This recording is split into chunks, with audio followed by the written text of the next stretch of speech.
Hey guys, this is Eric Young, and you're listening to Booking the Territory. Hey, this is Ring of Honor superstar Donovan Dijak, and you're listening to Booking the Territory Pro Wrestling Podcast. This is a one-man gang. You're listening to Booking the Territory Pro Wrestling Podcast.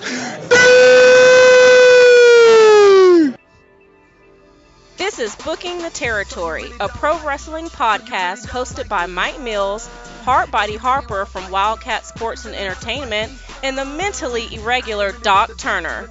This podcast is a mix of your topics and thoughts in the world of pro wrestling, along with interviews and discussions with current independent stars and your favorite stars from the past. And now, here's your host, Mike Mills. Welcome back, everyone, for this week's episode of Booking the Territory Pro Wrestling Podcast. We are the pro wrestling podcast where pro wrestling's past meets pro wrestling's present. This week, we are kicking off our series on WCW/NWA TBS Saturday night. A couple of emails I've got from the listeners that we'll address. And I recently had a conversation with former World Class Championship Wrestling WCW and WWF star Wild Bill Irwin, a.k.a. the Goon from the late 90s, this week. And I will be airing part one with Wild Bill this week. Don't worry, the top fives are not going away. We're just taking a little one-week hiatus while we kick off our WCW TBS Saturday Night Series from November the 2nd of 1998. Doc, how you doing, man? So we live in a world where Beth Phoenix is a Hall of Famer. I'm not even going there. I'm not That's even real nice. It. I'm yeah. Not I'll even make out with addressing her. Harper, she's a Hall of Famer to you in the bed, or what? What you think? Oh, yeah, bro. You'd bang it? No doubt. You and Edge tag team and take care of that. Yeah. But baby, I can still bump for you. Just remember that. Yeah. Harper, you've been down there running cars into crowds at Mardi Gras and shit. Yeah. Stupid ass drunk people, bro. And then his dad's like, "Oh, well, someone handed him a drink." Yeah, whatever, bro. We got Kid's a fucking idiot that got drunk. I mean, just say that. right. Just say it. Don't try to cover for him. He got drunk and he plowed into a a crowd of people at a parade. Come on, man. Mm-hmm. Let's be real about this shit. Jesus Christ. But yeah, man. So Harper, how you doing, man? I know it's been an eventful week for you, man. It's Mardi Gras down there. Ring Rat Heaven was on Bourbon Street yesterday. You get you a few? Oh, bro, knocked it out like stunner, bro. Yeah. Yeah. You were passing them out like Stone Cold was passing out stunners in the late 90s, right? Doubt. I figured that. He's always up to. He's always got his thing going on. Matter of fact, you guys are listening to this probably if you're downloading it on around March 2nd, 3rd, 4th, or 5th of 2017. Harper in a couple of weeks is not going to be on the Smoky Mountain show because he had an appointment with one of his broads that me and Doc got left out in the dust on. So just so y'all know, it was fucking Mardi Gras weekend. They came out the fucking woodwork and Luke came in for the hot tag. He's like, bro, I can't deal with all these bitches. I was like, give me the fucking hot tag. I got this. Oh, man. That's some great stuff. Well, I'm glad you had a great week, Harper. I just want to remind the fans out there listening, hey, if you're going to SmackDown, you're going to Raw, you're going to Impact, wherever you're going, at wrestling shows, Ring of Honor, I want to see some BTT signs up, so make some for us. We'd love to see them. Now, Harper, do you have the crazy Craigslist ads that I sent you? Oh, I knew I was going to catch him. right. Hey, I'm going to send them to you real quick. Okay. I just sent them to you. They should be in your Facebook inbox. Fucking Facebook. Bro, you got to pick one. Text message, fucking Facebook message. I'm waiting to get a damn MySpace message from you. Oh, okay. Well, I did it on Facebook this time because I'm up on my computer. I couldn't really copy and paste that and whatnot on text. But unemployed pothead. All right. So Harper's, we got some crazy Craigslist ads before we get into the Twitter shout outs and whatnot. So Harper's going to read them. We got two of them for you this week. Harper, the capital letters are the title of the ad. So go ahead and read ad number one. All right. I got unemployed pothead looking for a long-term relationship. What's up, bitches? My name is Jonathan. People call me J-Bone, but you can just call me Jay. I smoke weed every day. I don't have no job, but I still live with my parents. I like playing PS4. My favorite game is GTA Online because that's the only game I got money for. That's nice. I'm Hispanic, Mexican by skin. No, read that line again. I'm Hispanic, Mexican, but my skin is white like a gringo. I was born here in the U.S. I'm 21 years old and looking for some reason to live. Love, peace, and chicken grease. Fuck is that about? Okay, so that's crazy Craigslist ad number one. We got a Hispanic American, but he says his skin is white like a gringo. He was born here in the U.S. and he's looking for a reason to live. He was looking for that's an ad for a long-term relationship. I hope your search is not fruitful. Oh my God. Ad number 2. Harper, go ahead. Need someone to trim my toenails. Looking for a sexy young lady to come over here and trim my toenails. I'm too fat to do it myself, and I'm too cheap to get a pedicure. Said female trimmer must have. What's this? Said like the female trimmer. Just say the female trimmer. Said female trimmer must have firm B cups and extra long nipples. That's real classy. And wearing a low-cut blouse with no bra so I can be entertained as you lean over in front of me. I will provide the clippers, and I'll bake brownies and cookies for the occasion. These are legit Craigslist ads. That's the sad part about it. Right, you think someone hit them up? I think this is your family reunion stories. Oh, God, no.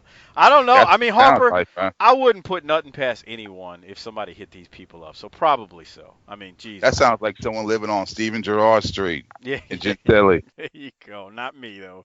Riley Arnwine, I did get your crazy ad, but that will take an entire episode to go through. So maybe we'll do a patron episode on that one because that shit is insane, the one he sent me. I mean, it's like 3 pages long, and when you start dissecting it, you choke on your own freaking laughter. It's unreal. So let's get to the Twitter and Facebook shout-outs this week. Got a bunch of them, but I'll go through them quickly so we can get into our WCW Saturday night. CM Cepeda 27 says the Brain and Gorilla Monsoon and the Brain and Tony Schiavone would be a tie for number 1 commentator combos for him. Now, I will say this. I want to do a top 5, and we did get a suggestion for top 5 combos or commentary teams. I actually think that would be a good one. What do you think, Doc? We're done doing top 5s. We'll put that shit to bed. No, we're not done doing them. We're gonna keep doing them. It's just that we're kicking off the Saturday night stuff here. Are we doing them tonight? No, I told you that. At Sparks Third Coast, he says Friday morning off in late February equals yard work, and at BTT_podcast. At Big Bad Vader 56 says great show as usual. Love the new part of the show that's on the way with the WCW Saturday night. My top 5 are Gordon Soley 1, Lance Russell 2, Bob Caudle 3, Dutch Mantell 4, Jesse Ventura 5. Hot Stuff International 007 says my top 5 would be Jesse would be 5, Gorilla 4, Jim Ross 3, Heenan 2, or Heenan 3, Soley 2, Lance Russell 1, hashtag BTT Army. Hey, smart guy. That means you got a top 6, jackass. Oh, he's a patron, so I hope he. I don't give a shit what he is. He's not smart. He'll cut a promo on you. Hey, Wayne, I can't wait. I hope you win so you can cut a promo on him. At Mullen and Morton, no, he did not say he was doing an 8-ball. He said, just when I think BTT can't get any better, they do it again. Can't wait for the WCW TBS Saturday night episodes next week. Hashtag BTT Army. You guys don't know how close we came to not doing that. I had to twist Mike's arm to get this happening. No. Yeah. Nah, that ain't true. You're like, I like the top 5. You wanted to talk about Total Divas and shit. No, we're still gonna do top 5s. What I wanted to do was I wanted to make sure we kicked off the world class WCW stuff appropriately this week. You know, it's our first one. We got to set the stage for it. I know Harper's over there fucking drooling at the mouth because he's, in the middle of he's watched the first episode. He's like, bro, that's some awesome shit. Yeah. We're gonna get to that in a second. That's why I wanted to make sure we kick that off, and then we'll get to the top. Then we'll still do top 5s. Top 5s ain't going nowhere. There's still listener suggestions out there that need to be got, so we're gonna get to them. At ShepDaddy32, if it's not from below the Mason-Dixon line, it's normally shit. He was responding to my post that I'm just a Southern wrestling guy at heart, and you can take that Northern bullshit, WWE bullshit sports entertainment, and you can stick it. Doc, you got anything to add there? Man, I consider the South to be further south than most people, too, so that's all I'm going to say about that. Yeah. Hoss423 says, I just listened to the top 5, and a name that barely makes my top 5 is Joey Styles. Doc, did you bring that up, or Harper, did you bring Joey Styles' name up? I can't remember last week. I think it was Doc, huh? He was in my honorable mentions. Okay. Yeah, me too. I couldn't remember, man. I know I didn't have him in mind, but I guess, yeah. Yeah, because he was doing that shit solo. Yeah, which is hard. I mean, Yeah. just try to talk for 5 minutes. You're just commentating on anything, and you'll run out of gas very quickly. So, yeah, I got to give him credit there. At James E. Barnett, Jimsy says, I guarantee you that fool Josh Matthews will be nowhere near this list. A lot of change coming in Impact. Lee Russell on Facebook. He's got Bob Cottle at 5, Larry Zbyszko at 4, Bobby Heenan at 3, Gordon Soley at 2, Lance Russell at 1. Another person with Lance Russell. And he says special mentions to, you'll like this, Doc, Les Thatcher, Lord Alfred Hayes, and Ed Whalen, who were not that great. He actually says Whalen was downright terrible at times and helped ruin Stampede behind the scenes, but I grew up hearing him. I have heard some horror stories about Ed Whalen, the announcer. Doc, have you heard those same things, like he just wasn't good? Yes. Yeah, me too. Harper, I don't know how exposed you've been to that. Yeah, I can't even explain it, but he just wasn't a good announcer. So, Les Thatcher, Les wasn't bad. He wasn't bad. I mean, he did his job. Yeah, I mean, we've heard him on Smoky Mountain, and yeah.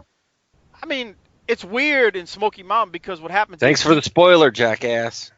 Well, it's not a spoiler. He did volunteer slam, asshole. Why was that? He was doing like the big shows. I don't know. I'm gonna ask Cornette that eventually because I do want to know that. I believe. Boy, I don't even know why I'm thinking this, but I think he and Rainey did a show like Continental or something before Smoky Mountain, so they had history doing it in that area. Oh, okay. That would I make think sense that's then. the reason. Yeah, that would. Shit, it was probably on our show with Bo James said it, for God's sake. It might have been, and we don't remember.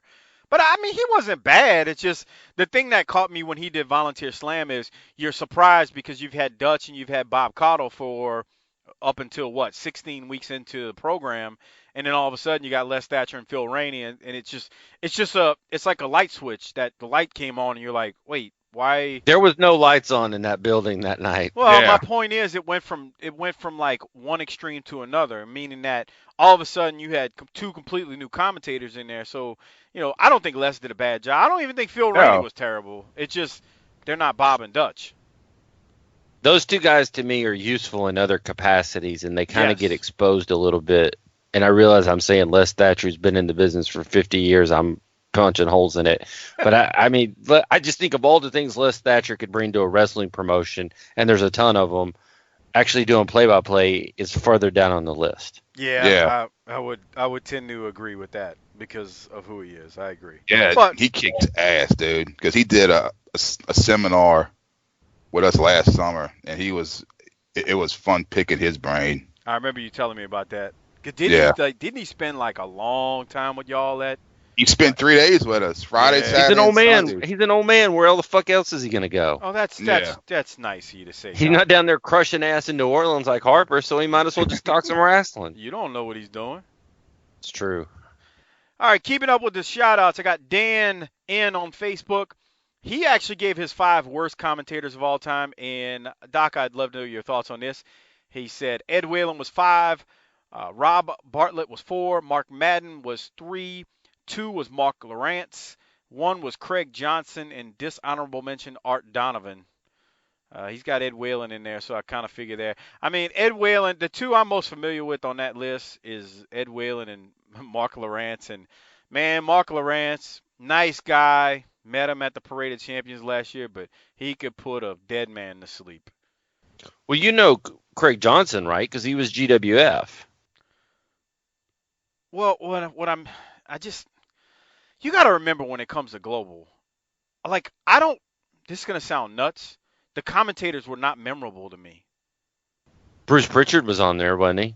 Yes, and I really don't remember much of him from global. And you know what? There's something with global too that I'm finding as I go back and watch some global stuff. It's like these WCW Saturday nights that we're kicking off now. There's shit that happened that it was so long ago, my fucking mind completely has forgotten it. And I'm like, damn, that shit did happen. I didn't remember that. What about Mark Madden in WCW? Did you like him? Yeah.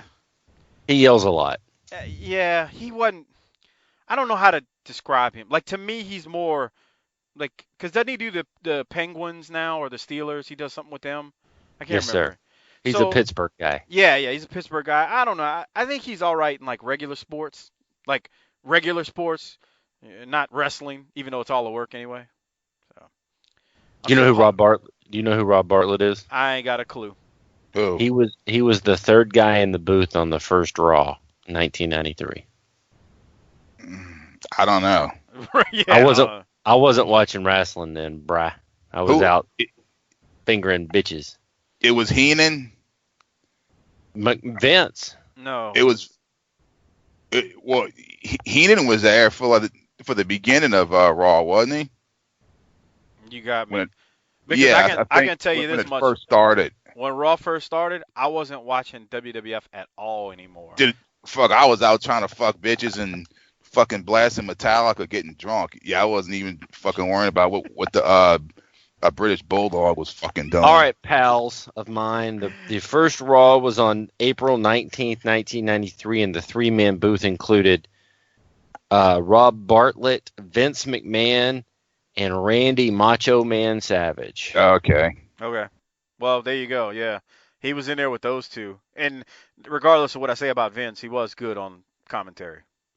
Yes. He was real good, man. Yeah. It made it seem real. Yeah. Nobody's going to sell your product like you. Yeah, that's fucking true. That's so true. All right, one more shout out. Joe Stassi, Facebook, man. Once again, shout out to you and your pages, Old School Pro Wrestling Lives, ICW, the Outlaws of Old School Wrestling, and your Bruiser Brody tribute page. If you're on Facebook, go check those pages out. Joe's got some cool stuff up there, some old school pics and whatnot, and Joe's been real supportive of us with the show, posting the show on those pages, so go check it out. Really, really good stuff from Joe. So, Joe, shout out to you, and thank you again for all you do for the show. All right, Doc, you texted me last probably Thursday night or Friday, whenever you watched Impact, and you wanted to, you were like, man, Impact was good. We got to talk about the wedding and all the shit that went down. And I'm sorry, Doc, but no matter what you talk about related to Impact, it's going to overshadow a lot of other shit that went down on Impact this week. So you want to have at it real quick? And I need answers. Well, you ain't going to get answers right now, motherfucker. So do we need to I guess it feels like we need to reset this because I get the feeling that we have a large segment of our audience that probably does not either watch Impact or keep up with Impact. So maybe we need to stop and reset. I'm pretty sure that the people know that by this point when they're listening to this, because the news broke a few days ago, some people don't even listen the day it drops. The Hardys are gone. Drew Galloway is gone. Mike Bennett, Maria Kanellis-Bennett are gone. Jade is gone. So a lot of people are gone at this point. And whoa, man, they're fucked. Now who's in? Who's in? Well, who's in is Jeff Jarrett and Dutch are in, and announced today as we record this on March 1st, evidently Bruce Pritchard is going to be doing something with them. And, Doc, you didn't see the report that I did, but Bruce is actually not only supposed to be doing behind-the-scenes stuff, but he's on air, brother. On-air stuff. So I don't know what the hell that means, but authority figure. Yeah, whatever. So, but to Harper, to your point, that was my initial reaction when I started hearing all those names the last 2 days gone. I was like, well. Put it this way. The few episodes I've watched was just for them. Right. For the Hardys. Right. I said the same thing. So as a guy who's watched this, and I texted you, and we won't get into the specifics because all the people that the specifics about are now gone. But I texted you and said that was the most fun Impact I've watched in forever. I thoroughly, and you agree that there were certain parts of that show that were done out of this world great, and the crowd was hot and whatever. Here's the thing. That wedding with Braxton and Laurel Van Ness and Allie, that Impact crowd, I've never heard them that loud. That shit was over. That wedding was exceptionally done and put together, and that's what was so hard about hearing all the music. Like, damn, everybody they just had a good show. Everybody out there did a great job on that. But here's the thing: if we're going to be cold-hearted about New England Patriots style on talent assessment and how you build a promotion, I like Mike Bennett a lot. I think he's a hell of a talent. You know how I feel about my Maria. You know what I'm saying? Drew Galloway's a big young guy. You can still be successful without them. Somebody's going to have to explain letting the Hardys get away. Yeah, for real. And it ain't no, well, maybe they'll work it out, because Rebby got fired up and decided to let everybody have it and say, fuck you, fuck you, fuck you, fuck you, and really spill the beans on all this shit. Because everybody else, all the white folk were trying to keep it like, oh, we had a good time. Thanks for your contribution. Jeff Jarrett went on Twitter and said, blah, blah, blah. Folks. The fiery Latina girl got on there and said, no, fuck this shit and fuck you. Rebby tweeted out, I've said it many times, TNA was a perfect situation for our family, and how grateful I was for professionalism / open communication / respect. Now think about what kind of negative changes and straight fuckery would have to go down for us to leave. She threw in a straight fuckery. So anytime you use the word fuckery, that's some next level cussing right there. Yeah. And why'd they leave? Like, what's the scoop? Well, up until a few days ago, they were supposed to be re-signing, but they didn't get their contracts until 5 days before their current contracts ran out. I'm reading this from PW Torch right now. TNA was the perfect situation, Rebby said, for our family. We travel together. We have a limited schedule. She then went on to say, I don't feel there is ever a situation for guys like Matt and Jeff where they should be chasing after their employer for their new contract, which led us to believe that they didn't think we were important. She said it got to the point where it was coming down to the wire, and it was almost like we were being bullied into signing the contracts. She went on to say that locker room is amazing. 2016 was a really hard year for us and everyone in the locker room, but everyone busted their asses, and they didn't care about the rumors. This was telling, this line, she said. Again, this is on the PW Torch site. This was from an interview she did on Sirius XM Busted Open Radio. She said, say what you will about Dixie Carter, but at least she knew how to talk to people. Whoa, fuck.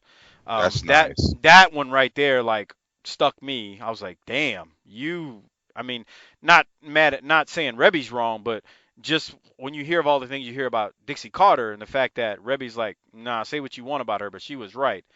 And then she goes on to say, it's too late to salvage this. It's the 11th hour. The deals expire at midnight tonight. This was yesterday. Matt is in love with his broken universe. He's not giving up on that anytime soon. I can confirm that. It's his baby. After the interview, Rebby contacted Dave LaGreca to add this, which Dave brought on the air. They want to do the right thing by fans, the company, and the tag titles by giving up the titles on TV, but Anthem denied it. So they wanted to give up the titles on TV, but Anthem denied that.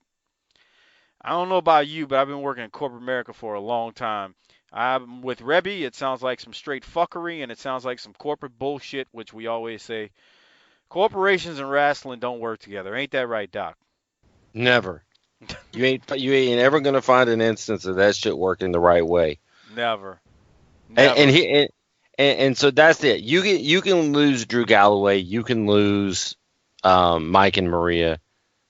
You can bring in. I'm the only thing that's saving this for me is that you're bringing in Dutch and Pritchard, and I guess Jeff Jarrett with all that Southern wrestling roots. I'm hoping that they got something up their sleeve. And you could argue that some of the best times of TNA were with those guys involved. So I'm waiting to see. But somebody's got to explain to me how letting the Hardys go makes sense, because that shit that they're doing is over. Yeah, they just messed that up. Yeah, and you know what it sounds like is the problem with me is it sounds like it's the same old bullshit as when Dixie was there with this contract shit. Yeah, I don't know. Well, I mean, you heard when Bruce Pritchard talked about TNA on his show, so yeah, it wouldn't surprise me whatsoever. Anyway, can we move on from TNA at this point until more bad news comes out next week, Doc? Wow, that's pretty Well, presumptuous. no, and here's the thing. I Nice. mean, we've defended We are Way to be probably positive. we are one of the only, I bet, podcasts that defends TNA. I guarantee you we're one of the only ones that defend TNA. Besides the King of the Mountain podcast that does an Impact review every single week, we are one of the only podcasts that goes out there and defends them. I mean, we've even got fans that think we're nuts. We've got listeners who tell me all the time. I mean, I like one of them. He's a great supporter of the show. CM Cepeda. He's tweeted me a few times. He's like, man, I don't know how anybody watches that shit, and I can't blame him when they do shit like this that pisses you off. So anyway, Here's the thing. It's really unfortunate because I got to say that show last week was awesome. oh yeah, it was. They did a good job last week. They really did. All right, Doc. I'm gonna skip the next topic. We'll get to it if we get to the end of the show and we have time. Let's do this thing, man. So NWA, TBS, WCW Saturday night, man. I don't know how else to say it. Harper, I'm gonna throw it at you first because you were telling me something before we started recording. You were like, I said, man, did you watch it? And what was like your first response to me? I was like, bro, this is fucking great.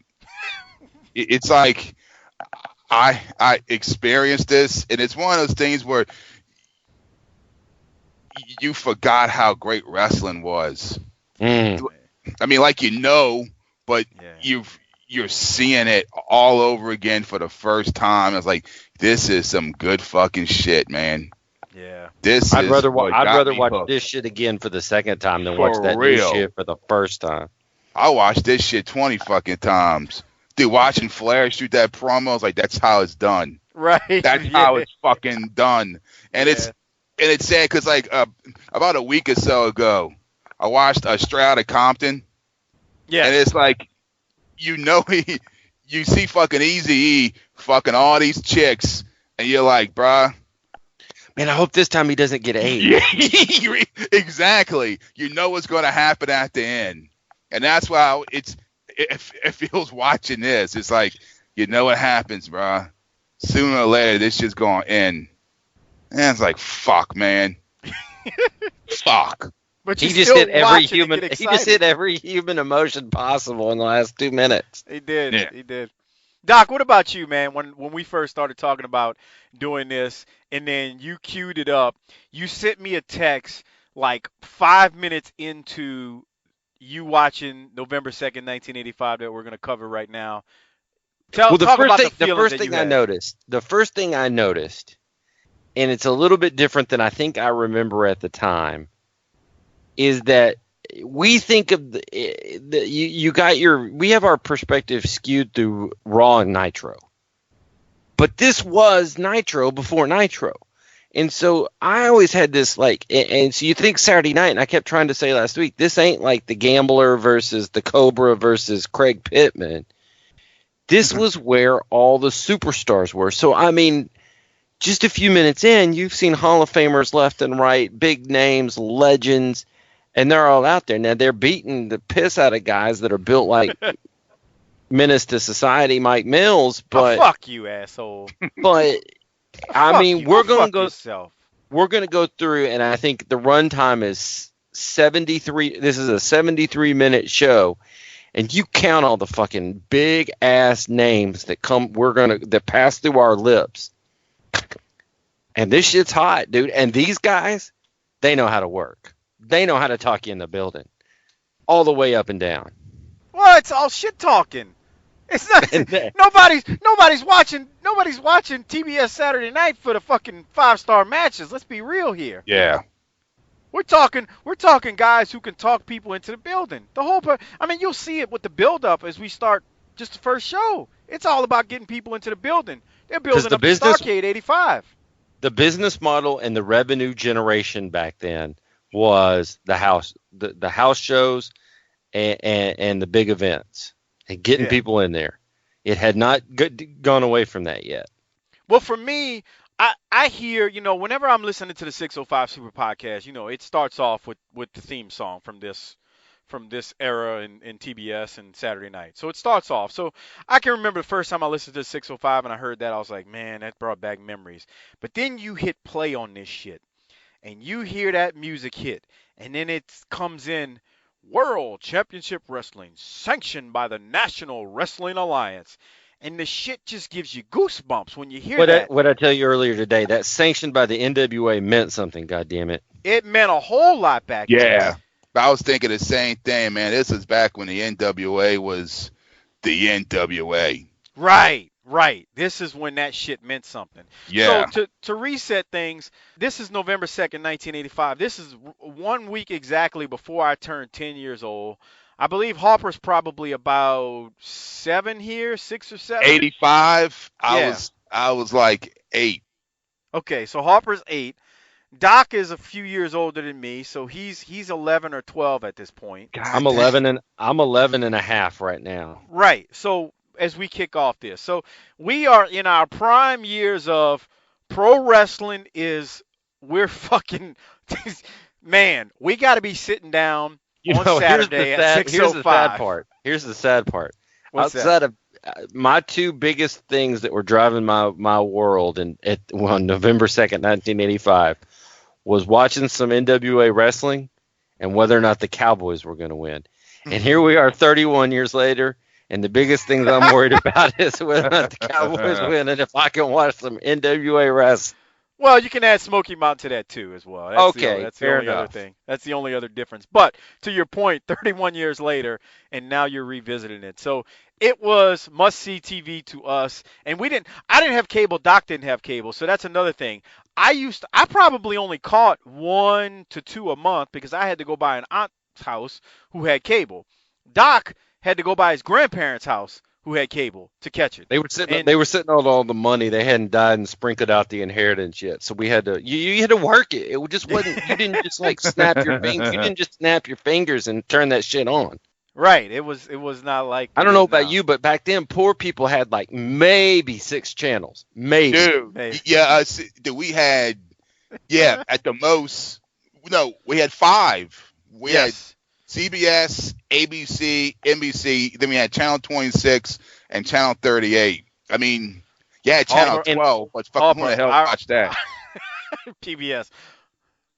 In all seriousness, none of us had cable, so we caught it how we caught it. And with that said, we're going to get into things. So here we are.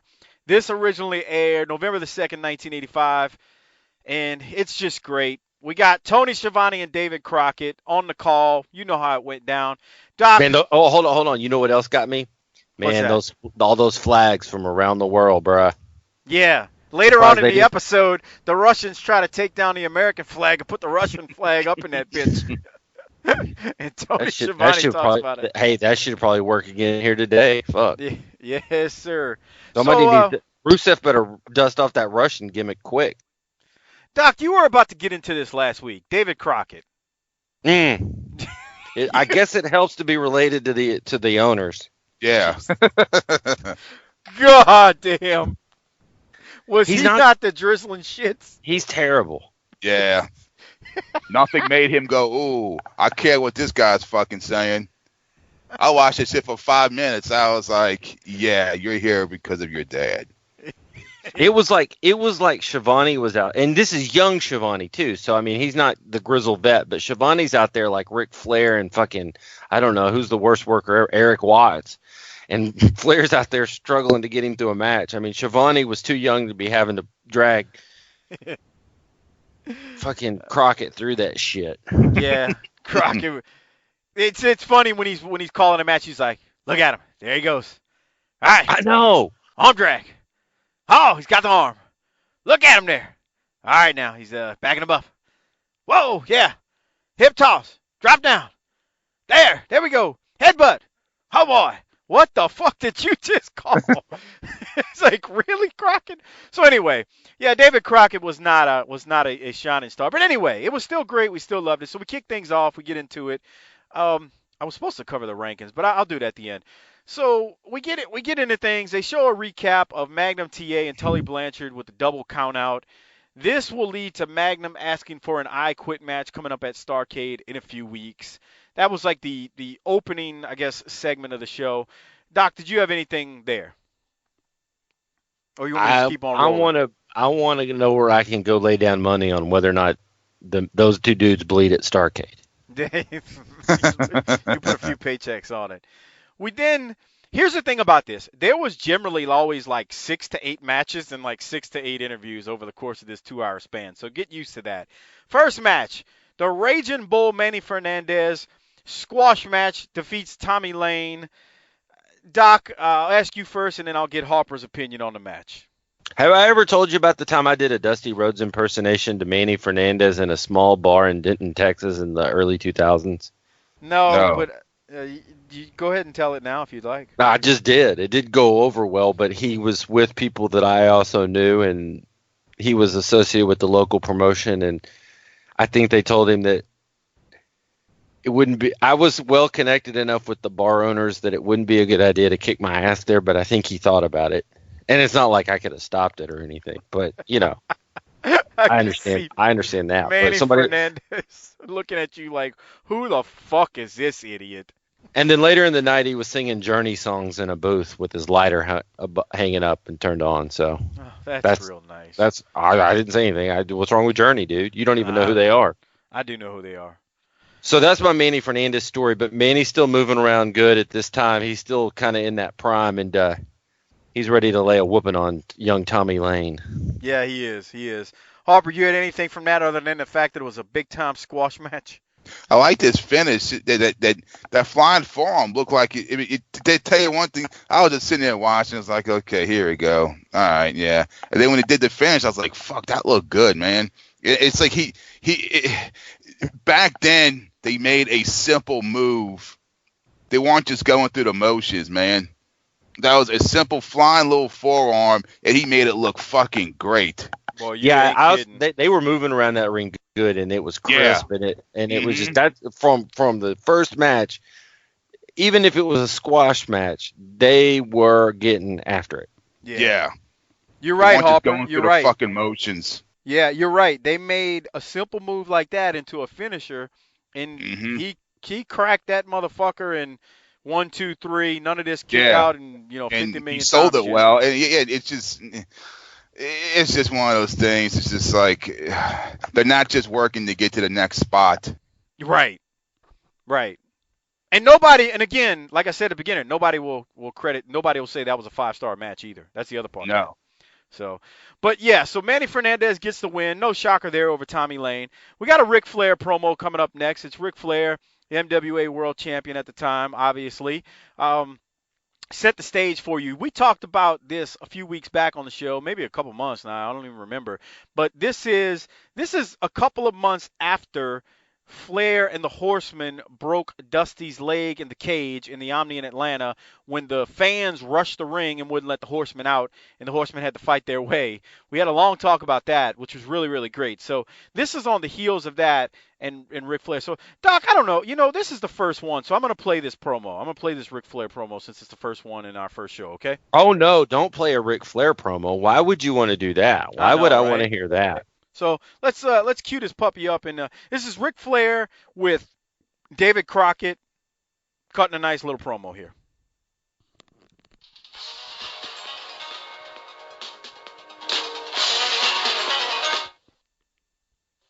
Ladies and gentlemen, with me is the World Heavyweight Champion, the man that we're supposed to respect, but not for what he did to the American Dream, Dusty Rhodes.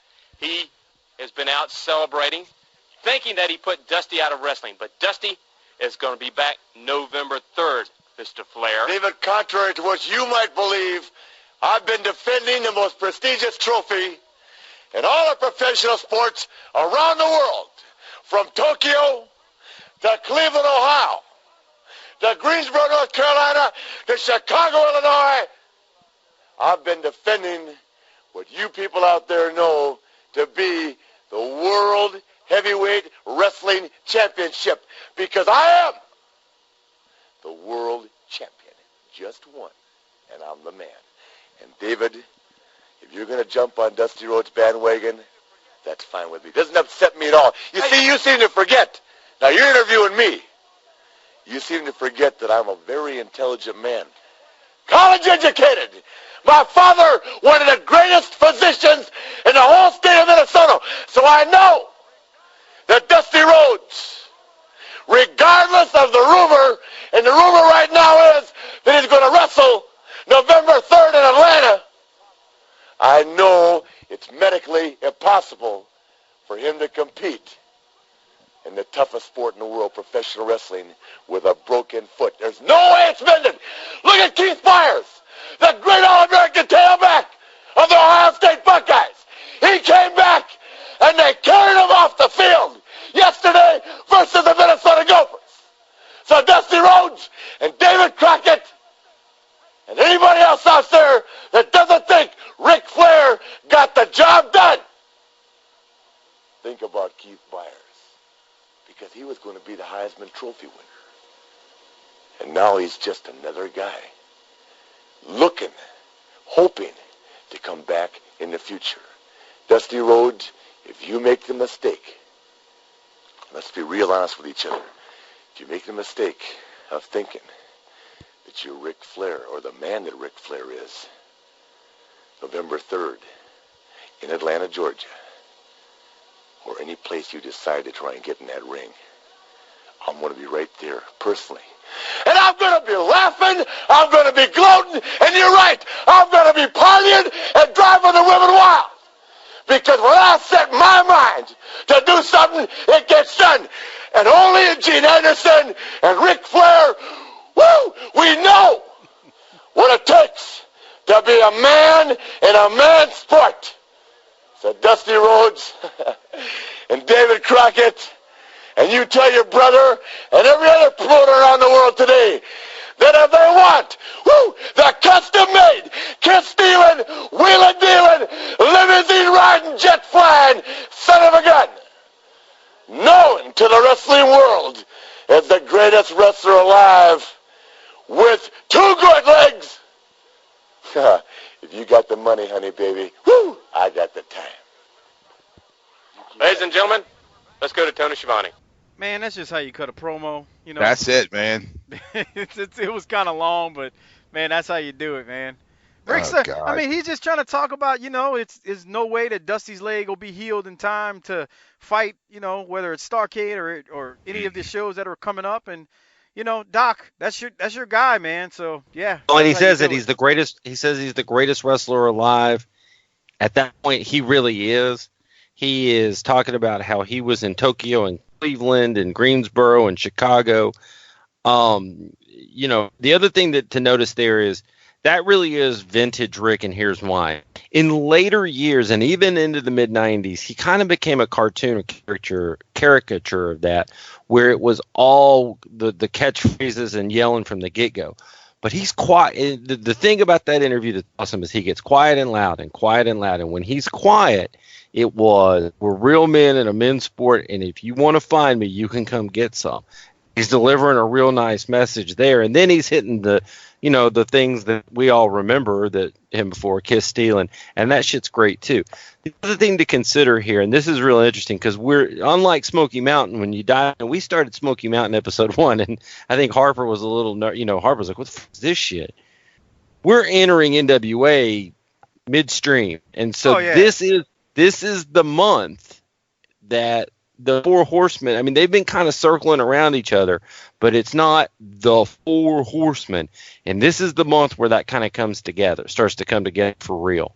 And so we're kind of entering the highway, merging on, and traffic's still going, but this is kind of where we're merging into. Did you see during the promo when he got serious, when he's in the middle of it, he's probably 2 minutes in, he throws the belt down on the ring apron? And then so that he can it's the most prized possession he owns, and he sets it down. You don't think that's the message with the message? Yeah, that's what I'm saying. It was like real subtle, but like you notice it because you hear the belt hit. I don't know. Maybe it was just me. So Harper, you had anything else from that promo? That shit was fucking gold, man. Yeah, it was. And I love he mentions that his father is a doctor. So fucking he knows. He's like, my dad's a fucking doctor, bro. I know this shit. He says, I'm college educated. Yeah. My father's one of the finest physicians in the world. Yeah. He's like, Dusty's not getting in the ring. And let me tell you something. Back then, you believed that shit. That was real. I thought That was Dusty's ankle real. was laying in pieces like Yeah. Legos that had been broken in the Because he floor. brings up something outside the wrestling world as a fucking example Yes. to help, like, to say, look, this is an example. If this guy's fucking done in the football world, then fucking Dusty Rhodes is done in fucking wrestling, because wrestling is 10 times harder than fucking football. Yeah, this was back when it was still full glory. So Yeah, this is that's good good stuff. shit, man. I'm so stealing so much of that shit. Yeah, there you go. Just watch some old Ric Flair and work it into your routine some kind of way, just without using the catchphrases. So we then go to the second interview, which is Arn and Ole Anderson. Now, it's key to point out, they are the national tag team champions at the time. And I'm pointing that out because we oftentimes talk about the WWE having too many belts. Well, there's a lot of belts in the NWA, you'll come to find. But let's just realize that people are also over. So Doc always would make the statement, I don't give a fuck how many belts you got and how those motherfuckers look. I'm worried about the talent getting over. And Real. that's what we have here. So we got Doc, you got anything before I play the promo? Yeah, you and I had this conversation. Well, hold on. Play the promo, and then I'll hit you with the thing I hit you with today about Ole. Because I think that's interesting. So let me play it, and here we go. All right, David, we're back here at ringside. That was the interview recorded with the World Heavyweight Champion last week, and his cousins are here with us, Ole and Arn Anderson, the National Tag Team Champions. Well, Tony Schiavone, that's a member of a family that anybody would be proud of, number one. And number two, just don't everybody get distressed because I wasn't mentioned in that little paraphrase. This kind of does my talking for itself, you know what I'm saying? Secondly, it's been brought to our attention that Dusty Rhodes has got his cast off. Well, Dusty, you may be long on guts, but you're short on brains. It's a medical and physical impossibility for anybody to heal that quickly. Now then, Dusty Rhodes, if November the 3rd is actually the date that you're going to try to come back into action, you're goofier than I thought. Because it's physically and medically impossible, and if you roll in an arena where the Andersons are, or Ric Flair, we'll just re-break that leg for you, Dusty Rhodes. This is mine, and recognize me as the World Television Champion. I'd have to agree with everything's been said so far. I think that Dusty Rhodes is a guy that I've always looked at and said, you're a good wrestler, no question about it. You got a lot of guts. You got everything it takes. Only one thing short. You don't have this belt. You don't have these belts. And now it comes to everybody's attention that maybe you don't have too many brains either. I'll tell you this, Rhodes, and you can take it for gospel. You can write it down. You can bank on it. You can make book on it. It's too soon. It's too soon for anybody, even you, to come back in the ring. When you're hurt, you ought to take plenty of time. But it's just something that we're going to love to see you come back a little bit too early. Because when you do, we're going to make sure we do the job right. They all say it's too soon, but we're going to hear from Dusty Rhodes' doctor a little bit later on. Let's go to the... Okay, Doc, go ahead. So I'm a guy who, you look at Arn, and Arn looked older. He looked like an old dude back then, and those sunglasses were fucking ridiculous. And Ole's one of those guys that we always talk about, like Bob Caudle. He was old when you were young, and now you're old, and he's still old. Mm-hmm. So I'm gonna try this with Harper. Off the top of your head, how old do you think Arn and Ole are here? I know how old they were, but they look like they're fucking well over fucking 40. Okay, so Ole is 43. Damn! So old man Ole, that you think of being the crotchety old man, he's old, but he's only 43. And Arn is 27. That's crazy. Yeah, it is. He's in his 20s? He's 27. Jesus Christ. I don't know. It's scary because I'm sitting here, I'm 41 years old, and I'm like, fuck. That motherfucking Ole's only 3 years older than me in this. I know. And Arn is 14 years younger than me than I am right now. They must have been man, like party those rock, man. Those dudes look like they'd rather drink beer than deal with you, than wrestle. They'd rather go fishing than fix a car. and they'd much as soon just beat your ass than deal with you. Yeah. Yes. Aside from go ahead, Doc. No, I'm just saying, you could think about anybody at 27 cutting the kind of promo Orange has cut. None. Yeah. Do it. Get in there. Get in the ring again. We'll just break your shit again. This belt does my talking. These belts, because he's also got the TV title there. So he's a multiple champion there. This is crazy, dude. We've already seen 4 belts, 3, in the first fucking 20 minutes of the show. We got the world champion out there. We got the national tag champs with Ole and Arn Anderson. And we got the TV champion as well. Well, first of all, this episode may be the first 4-hour BTT as we go through this. But here. Oh, boy. What'd you say, Doc? Roughly 12 minutes into this episode. Yeah. Yeah. What? We're 12 minutes in. Uh-huh. We've seen Manny Fernandez, Magnum TA, Tully Blanchard, Arn and Ole, and Ric Flair. So we've seen the 4 horsemen and Manny Fernandez in 4 different segments in the first 12 minutes. Well, and so that's why, and that right there, you fucking dickless pieces of shit, is why we say you don't come out there and have a 25-minute talking segment at the beginning of Raw. Yeah. Let's not even get started on that because very few people can pull that off. So you're right, and on to the next match. I hate to speed this thing up. We gotta. If we don't, we're never gonna get done. Yeah. And I know these people like to freeload on this show and just get it for free. Whatever. But we got other things to go do. Right. Well, no. So we got the next match. It's match number 2. Nature Boy Buddy Landel. He's out. He's got J.J. Dillon with him. He faces off against Tom Zane. Buddy wins with a figure 4. I'd say it was a pretty quick match. Not a long one. Again, not a 5-star match, but Buddy just out there doing his thing. And then we go to a quick interview with Buddy Landel with J.J. Dillon. And since we haven't heard from Buddy before, I'll play the interview, or at this point, I'll play it. Him with JJ, and remember they're trying to get a shot at Terry Taylor's national heavyweight title, so another belt. But again, belt, they mean something at this. So let's play that, and then we'll talk about the match and the promo. There's no doubt each and every week we're more impressed with this man, Nature Boy Buddy Landel, and I'm sure a top contender for all the major titles in the NWA. Well, you have to set goals, you have to achieve the goals and move on to bigger and better things. Maybe I made a mistake at some point along the way with preoccupying myself with Nature Boy Ric Flair in the World's Heavyweight Championship, and in order to show that we are valid contenders, apparently we have to take another short step in between. Obviously, the national title held by Terry Taylor would be the obvious move to make, and that's where I've got my sights set. We're talking about a big event. We're talking about a gathering that's the talk of the entire wrestling world. And I'm issuing a challenge right here and now that an integral part of that thing certainly would be a national heavyweight title match, and if Terry Taylor will put his name on the contract, it's a foregone conclusion that I will sign on behalf of Nature Boy Buddy Landel, because frankly up to now, if I've been guilty of anything, I've been guilty of being too nice. And I told Landel today, let's not go out there and prance anymore. Let's not go out there and press the women. Let's beat some people up till we get the contracts we want. And today's the first example of what we're going to do. We're going to go out, hurt people, and we're going to hurt them in quick fashion. You know, Tony Schiavone, JJ told me, no more Mr. Nice Guy.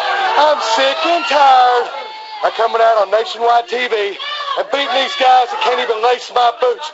But if that's the way the promotion wants to have it, if they want to have these guys beat up, then that's good. That's the way it's going to be. Terry Taylor, I'm looking for you. Starcade, The Gathering, any place else, it don't make any difference. I'm the Nature Boy, and I'm going to be the new national heavyweight champion. Nature Boy Buddy Landel, James J. Dillon. When we return, the Rock and Roll Express will join us. Don't go away. Man, that's a very young Buddy Landel to me. You want to know how young? How? Go ahead. Buddy's 24 there. Jesus Christ. Harper, it just goes to show you how old we've gotten and how long ago this was. Dude, this is 32 years ago almost now. Fuck. Think about that. Wrap your head around the fact that this is over 31 years ago. So if he was 24 then, so then on fucking Smoky Mountain, he's like 29. Jesus Christ. Yeah, you weren't with us when we first started talking he's about like 31. He's 31. Yeah. We talked about it. He's like, the first run in Smoky Mountain, he's 31. Yeah, it's insane. So, I mean, Buddy's young. JJ's out there fuck, man, JJ, we're gonna beat some ass. We're gonna fight people until we get a shot. Did you not hear that line? That was great. Thank you, JJ Dillon. You were awesome. Buddy Landell goes out there, and JJ, he wins his first match. JJ, well, not his first match, but he wins this match on TV today. JJ says, we're going to go out there and beat more people till we get a shot at the title. Hey, folks, that's how you do it. You go out there, you whoop some ass, and you get some motherfuckers over. None of this hokey horse shit we see on Monday nights these days. So anyway, Harper, you got anything else before we move to the next segment? I'm just shocked at how young these fucking people are. It's crazy. Just wait till we keep going here, pal. Yeah, just because I'm around people that old at fucking Wildcat, and you wouldn't trust them. You wouldn't trust them to go buy you a Coke down at the damn 7-Eleven. No, dude. I wouldn't trust them. Yeah, dude, that's fucking crazy. Yeah, man. Yes, yes, sir. So we go to the next match. It is the Rock and Roll Express fighting Mike Davis and George South. The Rock and Roll Express win with a double drop kick. I got a feeling Doc wants to enlighten us on the age of the Rock and Roll Express in 1985 when this match took place.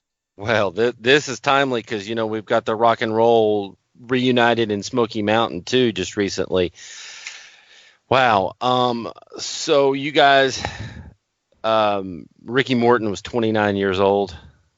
Yeah. Robert Gibson was 27. Yeah. Damn.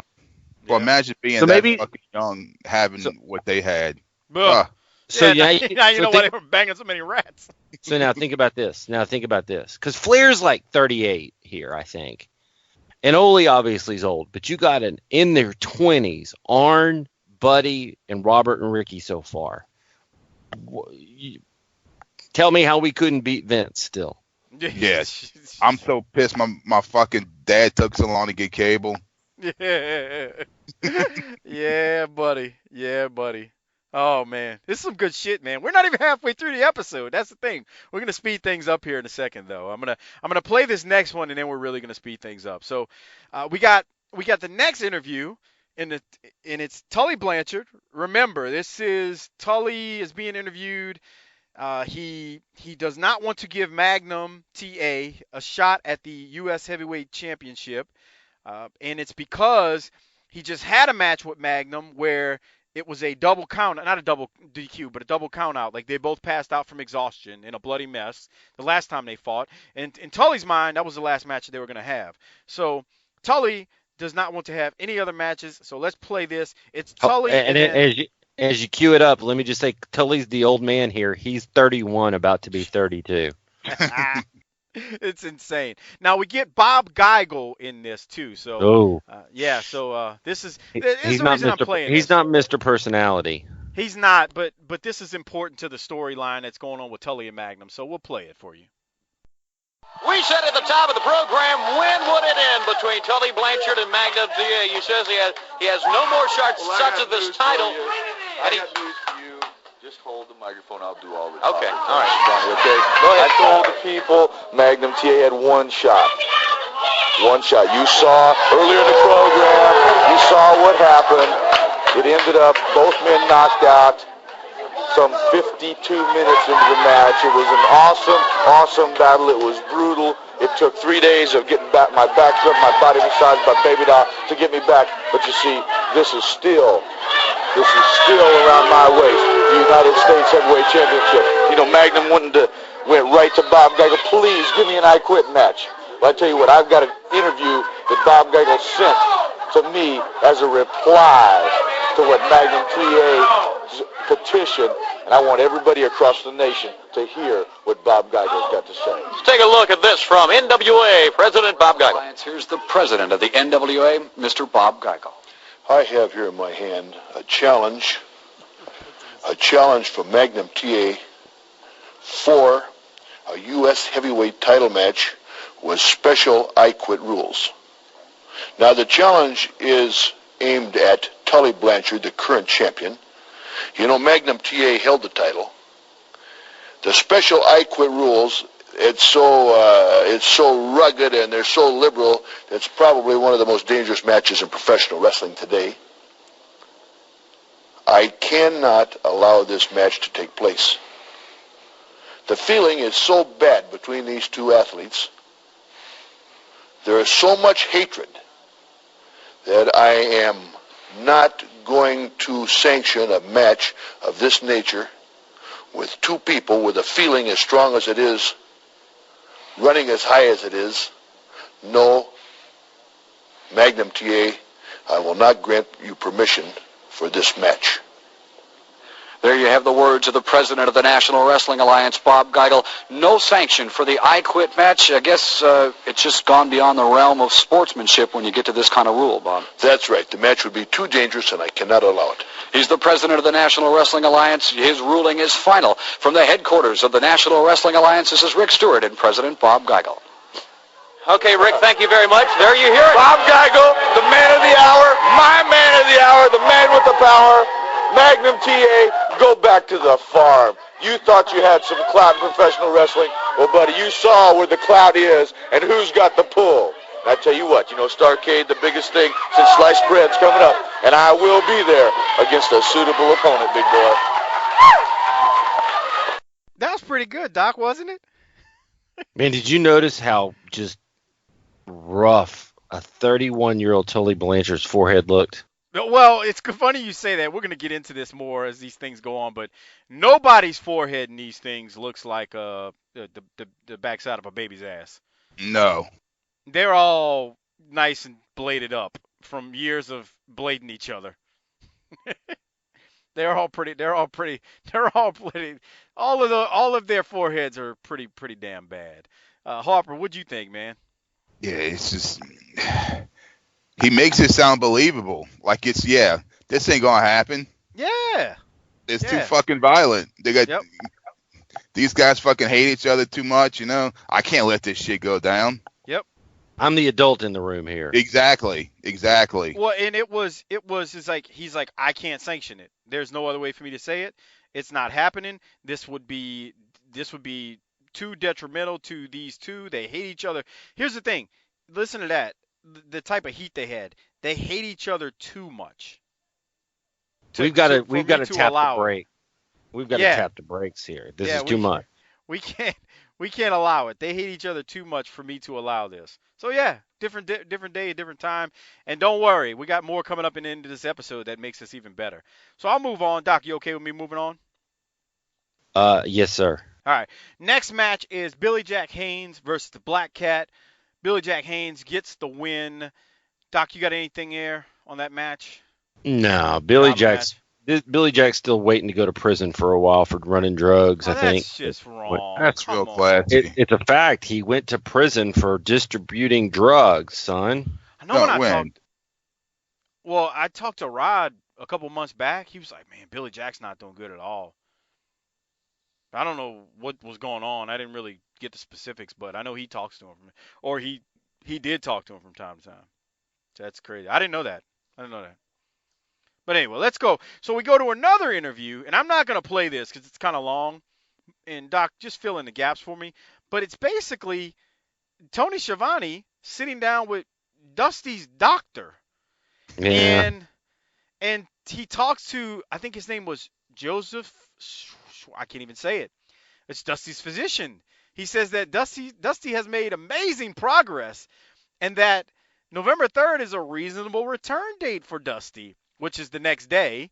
He then shows us this special air cast. They're working their asses off, Doc. They're fucking working, dude. Bunch of carny pricks. They're working their tails off. It's great. The doctor did everything but say Dusty's been on a fucking rigorous diet of T-bones and light beer, and he's made a miraculous recovery. He's so worked, dude. He's working so good. You couldn't do this now because people will be like, that's bullshit. He's lying. Dude, he gets up there and he starts presenting this special air cast that Dusty's been going to have to wear inside of his boot for, the foreseeable future. And then the thing is, there's this special wrestling boot company in Austin, Texas that makes Dusty's wrestling boots, and they've commissioned this special boot for Dusty that they came up with that is similar to what construction workers wear. It's got a steel toe reinforcement so that to make sure, and it's got like an ankle joint in it to ensure that he doesn't How can I say it? That his ankle is well taken care of. It's just And insane. and while they're working their asses off here, you know how else they're working their asses off? What's that?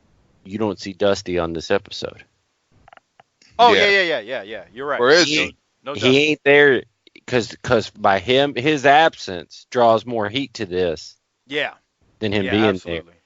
And that's something that these nitwits that run corporate wrestling don't understand and have never understood is that sometimes in order to go faster, you got to take your foot off the gas. Yeah. Not everybody needs to be there every week if you're building a hot angle. Well, we got a lot of people there, so I mean that's the other part. Well, and that's the other thing is we got a fucking Hall of Fame running through there. They're just all in their 20s and 30s. Yeah. So the doctor, to proceed with things, the doctor says Dusty will be cleared. He's going to have a special boot, yada, yada, yada. So we can plan on seeing Dusty in the near future. That said, I'll move to the next segment. Doc wants to mention something, and we're going to try to speed things up. But we got Magnum TA versus, who the hell was he fighting? His name was Keith Eric. Keith Eric. Magnum TA versus Keith Eric. And here, I want to do play-by-play for this. Go ahead. Ring, ring, ring, ring. There's the bell. Okay, whips him into the ropes. We've got a leapfrog, belly to belly. 1, 2, 3. That was the match. That was the match. 20 seconds. Over. Done with. Yes. Magnum TA, by the way, is 26 years old here. God. I'm waiting for a Jesus Christ from Harper. Yeah, that's fucking crazy, huh? Imagine being that young, kicking so much ass. And fucking all the money Well, and the women. I remember how that. I do remember how that felt. Oh yeah, okay. You weren't getting nearly. They turned down more than you could ever imagine. Yeah, for real, huh? Let's leave it at that. We go to the next segment. It is a superstar Billy Graham. I won't play this one. He's getting interviewed, and it's interrupted by Paul Jones. Graham was asking for his $5,000 arm wrestling challenge against the Barbarian, or was talking about it. Remember, Billy Graham was a pretty big guy for this time in 1985. He still was pretty buff, and I mean by that time in standard, that he was jacked by comparison to many people. Jones wanted Abdullah the Butcher, though, in this match that's coming up, to beat up on Graham during the match and, be able to mess up his arm so it would mess up the whole $5,000 arm wrestling challenge. This thing was kind of hokey to me as I looked at it 30 years later. I didn't really have much from it. I do know that it was Graham won by DQ because the Barbarian interfered in the match. Pez Whatley and a few other faces saved Graham at the end. Doc, you got anything from that one? Let's don't gloss over the fact that superstar Billy Graham was a legend that paved the way and set the tone for Hulk Hogan and Jesse Ventura. But once we say that, he was pretty bad here. Yeah, It didn't look good, and he's 42, Abdullah's 44, and it was pretty quick, and I think that's a good thing. Yeah, it wasn't. Yeah, they had. I remember seeing a fucking documentary where fucking Vince kept trying to kind of keep him around when he had him manage, and then he had him doing commentary, and it just, he couldn't keep him around anymore. Yeah. This was not his shining. No. I don't even know how to say it. It wasn't a good time at this point for him. It just wasn't. We then go to the next match. It's Pistol Pez Whatley versus Benny Trailer. Pistol Pez Whatley gets the victory over Benny Trailer. Another quick one, but Pistol Pez does a nice flying, I guess, headbutt that David Crockett called it. Gets the win. Very quick one. It was good. It served its purpose for Pez to get over. And then we go to an interview or a promo with Black Bart and J.J. Dillon. Now, Doc, did you want to say anything before I hit the play button on this one? This shocked me. Yeah, it did. Me too. And it's maybe one of those things. Maybe he was better than that than I thought, but than I remember. But I was really impressed. This one leaped off the page at me more than maybe anything else because I expect Arn and Ole to come out there and knock it out of the park. Yeah. So let's play it. And we'll see what Black Bart and J.J. Dillon have to say. Once again, we're joined by James J. Dillon. This time, Black Bart, former national heavyweight champion, has that bull rope. Couple things on my mind. First, Pro Wrestling Illustrated's having their annual poll, Manager of the Year, and I understand this year that I'm running down around third or fourth in the rating, and I take that as a personal insult because 2 years running 82 and 83, I was the Manager of the Year. Maybe this thing of Buddy Landell being too much of a too nice a guy is carried over to me. And a few things are going to change around here. Number one, I see this hotshot Billy Jack Haynes around here with his chest all puffed out. All these women going crazy. He's the talk of the wrestling world. Well, I know Billy Jack Haynes as well as anybody. It wasn't too long ago in Florida we banged heads and the thing was never settled to my satisfaction. I've got Black Bart, I've got Landau, and I've got his bodyguard Thunderfoot that can very well take care of Mr. Haynes just like that. Hey, Dillon, let's talk about something. Let's talk about one Ronnie Bass. Let's talk about him. I know you hate that name, and I hate it myself. But Ronnie Bass, in Starrcade, you got to get in the ring, and you got to tie your wrist to one end of the dead rope.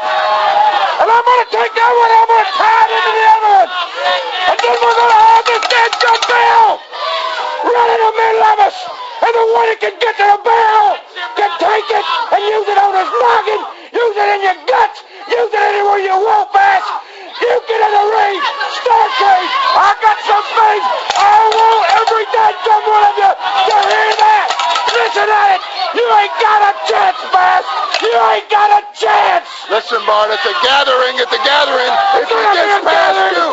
gets past you, he gets 5 minutes with me. And I've never had a bull rope in my mouth. You ain't getting past me, J.J. Dillon. Okay. You can count on it. You can count on it. And James J. Dillon may have that bull rope around him during Starrcade. We'll be And Black Bart did a hell of a job right there on that damn promo. Yeah. Uh-huh. You hear that fan call JJ a loser? Yeah, that was hilarious. That's why I chuckled. You loser! Shut up, you loser! Yeah, that was pretty damn good. That was good. So, what else did you have, Doc? Before I get through the rest of this. I like JJ Dillon pointing out the PWI, a little nod to them as well. You know. Yep. We're treating this shit like it's real. Oh yeah, it is real. It is real. It's pro wrestling. We then go to there's a Crockett interview in here where they announced next week's, I guess, Superstation Championship Series match, which is going to be Billy Jack Haynes versus Thunderfoot. Hey, do you know who Thunderfoot is? Go ahead and tell everyone. Thunderfoot is Joel Deaton from the Wild Bunch from back in. Oh, really? Yeah, from the Smoky Mountain. The tag team that we like so much that was like gone. Yep. Yeah. Well, he's one half of that tag team, and he's Thunderfoot. So I expect big things. There you go. We go to another segment. It's David Crockett, and he's just announcing some of the Starrcade 1985 matches we got the Rock and Roll Express versus the Russians in a cage for the NWA World Tag Titles. We got Ole and Arn versus Billy Jack and Wahoo for the National Tag Titles. We got a Mexican death match between Manny Fernandez with his sombrero on the line, literally, versus Abdullah the Butcher. So that's all announced. And then this is probably you know what? We should get tickets and go to that. We should buy tickets. But the big thing here is we get an announcement about, well, let me say this. Crockett shows us a clip of then Baby Doll and Magnum. Now Magnum lays a kiss on Baby Doll that, in today's day and age, he would have been throwing himself on her. Oh, he was throwing himself on her. He kissed her without her wanting to, and that would never make TV now, but whatever. In 1985 terms, he grabbed her by the pussy.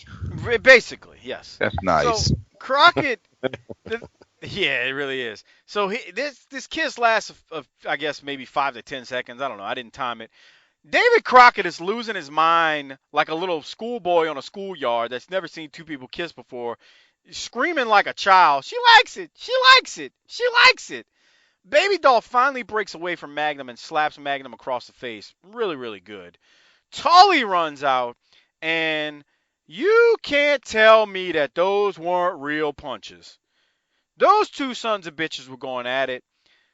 Therefore, Crockett comes back, and after this whole thing goes down, he says, I have sanctioned an I Quit match between Tully and Magnum for the U.S. title. He claims that he had already had a signed contract from Tully stating that he would fight him from a previous, I guess, months ago or something, the way he phrased it. And there will be an I Quit match at Starrcade. The people in the studio go nuts. Doc, what were your thoughts on this segment? Because this was crazy. Well, so Magnum is a baby face, yet he went unadvanced on Baby Doll, then ripped her shirt, and he's the baby face. Times have changed. Yeah. Is it? I was wondering if it's possible that everybody's so young here that nobody's smartened them up that this shit's not a shoot. You can't tell me those weren't real punches. I mean, they were punching each other when they were rolling on the floor. That wasn't. I mean, there was a few Magnum through. That shit wasn't a work. He's pummeling Tully in the forehead. Well, this ends in a few weeks with one of the most iconic I Quit matches, if not the most iconic I Quit match ever. Jesus and these Christ, guys are selling it like a real personal issue that, guess what, is going to culminate at a pay-per-view. This is a fucking shocking turn of events. Right. So more to come on that. I'll move on. That way I can get us through the episode. We got Tully Blanchard after all this happens. He's pissed off. He's going to fight Denny Brown. Tully takes a few minutes, but he's, in the match, but he's pissed. He finishes off Denny Brown with a slingshot suplex. Doc, you got anything on this match? I thought Tully went out there with a lot of fire and was like, I'm pissed off about this, and this guy's going to catch the whooping for it. Yep, I did too. I mean, Harper, I think you might not have saw that one, but it was a bludgeon. And then we get the Andersons again, Arn and Ole. I'm not going to play it, but Ole is angry with them sanctioning the I Quit match, so he's taking up for his buddy Tully and letting the authorities have it, basically. He's just all over Crockett and the promotion is saying it's bullshit. Ole tells Magnum, I thought this was great, even though I'm not going to play it. You'll hear it when you're watching it. Ole tells Magnum he better have security because they're going to take him out. I mean, basically he threatened his life outside and you know of wrestling. What? They've already broken Dusty's fucking ankle, and right. These guys mean it. Yeah, they mean it. This is gonna go down. So yeah, this was pretty damn good. And they're just not happy. And then Arn chimes in. He ain't happy about Dusty fighting Flair and thinks it's bullshit that he's gonna fight Flair. So that was that. We then go to a match with the Russians, or we got Nikita Koloff versus Mac Jeffers. The Russians at this time, when I say Russians, we got Nikita Koloff, Ivan Koloff, and Crusher Khrushchev. The Russians at this time were the NWA World Tag Team Champions. They were also the 6-man World Tag Team Champions, which is crazy. So they had both. Before the match starts, Schiavone says the Russians tried to take the American flag down in the studio and put up the Russian flag, but they weren't having it. And the crowd and I guess the authorities in the building were like, nah, that shit ain't going down. Nikita makes quick work of Jeffers and destroys Jeffers with the old Russian sickle clothesline that he did. Doc, you got anything before I send us to the closing, or not the closing, but one of the last promos of the episode? Well, Nikita's 26. Jesus. Everybody's young except for Uncle Ivan, who just passed away. He's like 43 here or something like that. Yeah, that's insane. All right, we got so then we go to another interview. It's Nikita Koloff. And just listen to this and you'll see why we talk so good about Ivan all the time. Soviet Union ambassador of destruction, Nikita Koloff. You talking about destruction? That was destruction in the ring. Nikita Leg, how you heard American dream. But Nikita no lie, you still were a champion. Why you not tell all people you only champion? Because of these David Crockett. Cause you get help from American referee. Big Flair, for now, you world champion. Why Nikita, defense tag team title, and 6-man title. Shut your mouth! Yo, Nikita, Ivan, life is funny. Just last week, the Road Warriors come out here, talking big again. They're talking about how big, how strong they are, they can't be beat. Well, after we regain these world titles, where are you, Road Warriors? You're lost. It's like you went out of the country or something. I suppose what you're doing over there is you're fighting all these old 5'10" Japs. Don't you think about that, Ivan? That's a great question. You know, whether it's in to North Dakota to Charlotte, North Carolina to Tokyo, Japan, and all points in between. We're going to prove a point. And that point is, whether it's individual competition, tag team, or six-man tag team, we're willing and more than able to take on any combination or anyone. They talk about how strong the superstar Billy Graham is. It's Billy Jack Haynes. This road warriors, big, strong, powerful Americans, but you can't see them signing contracts to wrestle against us because they're lacking on guts, that's right. I said it, American. And this Rock and Roll Express, they think they got us at the advantage because they got us strapped inside the cage for the World Tag Team belt. Well, the cage match is the most dangerous match that there is. I've seen men get their ear tore off, come out of there with broken fingers, stitches all over their body. You better think again, Rock and Roll Express. You talk about Starcade 85. It's going to be the end for you. Starcade 85, Rock and Roll Express. You're going to find out why we are the true world champions. We're coming back right after this. Doc, what you got, man? What the fuck was Nikita talking about? He just his promos are like that. That's just how they were. But okay, so obviously the elephant in the room is Barry Darsow or Crusher Khrushchev using a term that you can't use in today's wrestling landscape. Yeah, he calls them a bunch of 5'10" Japs. That's crazy. So first of all, you were in on the Hispanics, and now you're in on our Asian American friends. No, I'm just repeating what he said. Whatever. You have a real problem with people that you have a problem with people that don't look like you. Proceed. I think it's time for BTT sensitivity training. You want to add something to this? We're running long. No, I just think that was a time in 1985. I mean, we are right around Rocky IV. We're in the Cold War, and they have come to steal all our titles and take them back to Russia. And now you got Crusher Khrushchev, who's a turncoat, adding into this. They've fetched their version of Ivan Drago, which is Nikita Koloff, who's unstoppable. How are we going to stop this Russian menace? You know what's funny? I must break you. You know what's funny about this is, it's not the same as right now with like radical Islam and whatnot, because the Cold War was called the Cold War for a reason. You really didn't. There was not a war. That's why it was cold.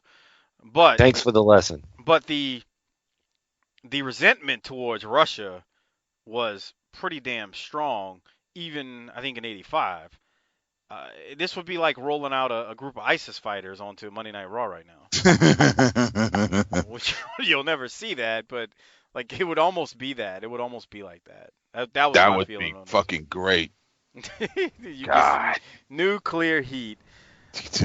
We go from that promo to a match with Ivan and Crusher defending the belt. Well, I don't know if they were defending the belts, but they were tagging up against Ricky Reeves and Jerry Garman. They make quick work of them and get the win. The Russians do. We then go to match number 9 of the card. We got Jimmy Boogie Woogie Van Valiant versus Jimmy Black. Doc, you did want to mention something before I give the results of this, didn't you? You know, one of the things we do in Smoky Mountain is we tend to cover the enhancement talent and try to give them some shine as well. It's a lot harder to do this because, as you can hear, we're covering a litany of Hall of Famers and legends and trying to capture all this shit. And, oh, by the way, this is longer than Smoky Mountain, and this is part of our bigger show. So we're probably not going to cover the enhancement talent as much, but this one is notable because this is one of the enhancement talent guys that went on to bigger and better things. He's billed here as Jimmy Black. Actually, his work name in Florida after this was Jimmy Backlund, and we will come to know him and get intimately involved with him as Jimmy Del Rey, as he in Smoky Mountain replaces spoiler alert. Don't here. say it. Don't say it. Don't say it. Don't say it. Say it. Don't say it. No. Don't say it. Well, now I'm torn because one of you is telling. Okay. He comes into Smoky Mountain and he's Jimmy Del Rey. That's all the people need to know. They don't need to know anything else. So he is looks to be a very young and very, very untanned guy here, but he is up against the Mr. Luthez himself, or as I said to you earlier today, the guy who makes Hulk Hogan look like Luthez, Boogie Woogie Man Jimmy Valiant. This shit is insane. This match is highlighted by, I won't say who it is because I want people to, they can go look it up on their own, but it's highlighted by a woman in drag or man, whatever you want to call it, that comes in and kisses Jimmy Valiant with a big wet one during the middle of the match. Then the woman slaps Valiant's competitor and knocks him out, to which the ref doesn't see, and Jimmy gets the win. We're running long on time. We got some other things we can get to, but here's what I'm going to do. The promo that happens after this match, I'm going to play as the promo of the week this week. And you just got to hear, like, Jimmy Valiant is just nuts. It's not even hokey. It's just, like, I was telling Doc about it earlier today. I was like, it's just crazy. It's insane. And Doc goes, yeah, when I say something's insane, that's usually a good thing. And it really is. It's just insane what happens at the end with this woman and Jimmy Valiant talking about all his women, and that woman can kiss, and ooh, daddy, she laid a good kiss on me, daddy. And I was like, oh my God. So we'll save it at the end, but that's how the episode wraps up. And Cornette is going to be involved in this feud with the Midnight Express with Jimmy Valiant and this woman who kissed Jimmy, just kind of to let you know. But you'll hear the promo at the end of this week's episode as we're recording this. So, Doc, we're not going to give out disability checks and all that stuff like we do with Smoky Mountain, but we should give out Rolex watches for this shit. Where would you rank this episode? Well, here's the thing. The reason I say Smoky Mountain is my favorite promotion is because they were the little engine that could. They were in Eastern Tennessee trying to be what this is, which is the NWA. So they were doing it on a shoestring budget in small communities at a time when the wrestling business was at its lowest point. But make no mistake about it, if we're starting the race and everybody's lining up together and we're all running the race together and all things are considered equal, the NWA of the mid-'80s is this be-all, end-all standard against which wrestling should be measured. 100% agree. Harper, Yeah. what'd you think of the episode? Like, if you were to rate it on a scale of, A, B, C, D, F, what would you rate Bro, this one? just from what I've seen, it'll be a fucking A. And you heard all the promos almost. Yeah, so. Man. Here's this the is other like, I feel like I stumbled across a fucking utopia. All the answers. Almost. All the book with the answers of life is in it. Yeah, it's like. And let me go back and finish this up. Just to keep the theme alive on people that are young, we finished the episode with Cornette. Cornette is just 2 months ago celebrated his 24th birthday here. That's crazy, man. God. Would you say, Harper, you think you stumbled upon the answers of life for wrestling? Yeah, fucking promos. Right. I mean, dude, within the first 10 minutes, you got this fucking Ric Flair at his best. Yep. This is like the fucking Optimus Prime of fucking Flair promos. And then fucking what's after that? Right. Arn Anderson. Yeah. Boom, right there. Him and fucking Oakley. This show's so packed that they don't let the Rock and Roll Express have any mics. Yeah. Right. There you go. God, you nailed it. The Rock and Roll Express don't even get a promo on this one. Think about that. And Magnum really did, and Magnum didn't really either. They were setting this up in the first episode as heel time. Right. So good, just some overall good shit. I gotta give it an A as well. It's fucking great. I mean, this was some good stuff. Hey, if you are enjoying these, and like I said, I told you we would go long this week, and I told you we were skipping the top 5 for that reason. But if you are enjoying these, I think we're done with the top 5s. I don't this know is more about fun. that. I don't know, man. We Harper wants top 5s, and we still got to get to something. I don't know, but yeah, not anymore. I told you. These promos are gold, and it's so great to relive 1985. You sorry Marks out there want to hear your top 5s. Y'all fucking start your own podcast. Get 18 of your friends and family to listen to it and download it. Shit. We've moved on. We've grown. Oh, Jesus. What'd you say, Harper?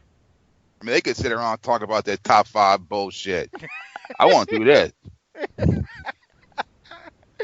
So, hey, if you love what we're doing. Fuck you. You talk about that shit. Harper getting heat with the listeners. Gotta love it. Oh boy, Harper, you're a great heel, I gotta say. Hey, if you enjoy it, look, go to mikemills.podbean.com and become a patron. There's a couple of options to choose from. If you want to cut a promo on Hardbody Harper or you want to cut a promo on Doc Turner, all you got to do is pledge and become a patron. You can do 1, 2, 9, 20 bucks a month, whatever month. Look, you can set it up for however much you want, but please consider becoming a patron member. It's a great way to support the show. 8 free shows a month between Smoky Mountain, between the flagship show, which now includes WCW NWA Saturday nights on TBS. Look, help us out. Help us grow the show. Share it. Retweet it. But above all anything, please become a patron or consider it by going to mikemills.podbean.com and click Become a Patron and sign up. You know what I heard? What's that, buddy? I heard a rumor that your wife was becoming a patron so she could have the chance to cut a promo on you. Yeah. That would be great. We might have to do that. Actually, I'll just call her one night and she can do that. To be honest. You know what, Mike? You're cooking. It's like how old people fuck. Oh, horrible. Wow, Harper. Wow. Thank you, man. I appreciate that. God damn. Mike, we don't do any of the things that I see on HGTV. This marriage is bullshit. And these fat bastard kids.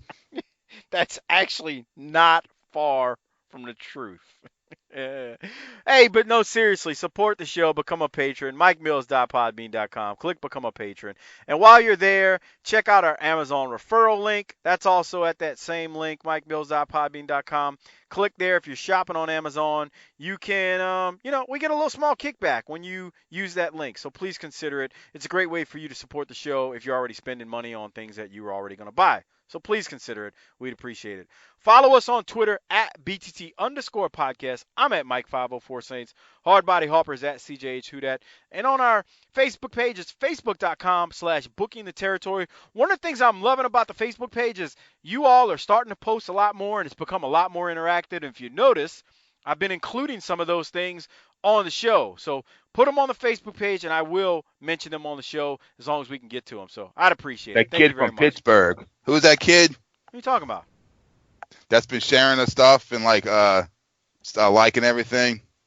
Oh, you're talking about Steven. Yeah, he's good. He's cool, man. He always he shares the show every single time it drops. He'll share it twice. Like he'll share it when it drops, and then he'll share it when he's listening to it. Because he listens to it the very next day. Like that morning, he told me he listens to it. That one and Smoky Mountain. So, Steven Javorsky, thank you, man. We appreciate it, man. Thank you very much for all your shares on Facebook. That's how the show grows, man. That's all I can say. Got to do a top 10. So, remember I said we would start going through some PWIs. I got to shout out listener Marty Howell. Man, go follow him on Twitter, Martin Howell 71. He's got some really, really good stuff he posts. He's always tagging me. I'm always retweeting it, and I've told him to tag me on Twitter. Just the old PWI top 10s Marty's been sharing with us. So this week on the top 10 that Marty shared, this is from November of 1992. If you remember, we did October of 92 last week. So this one's pretty interesting.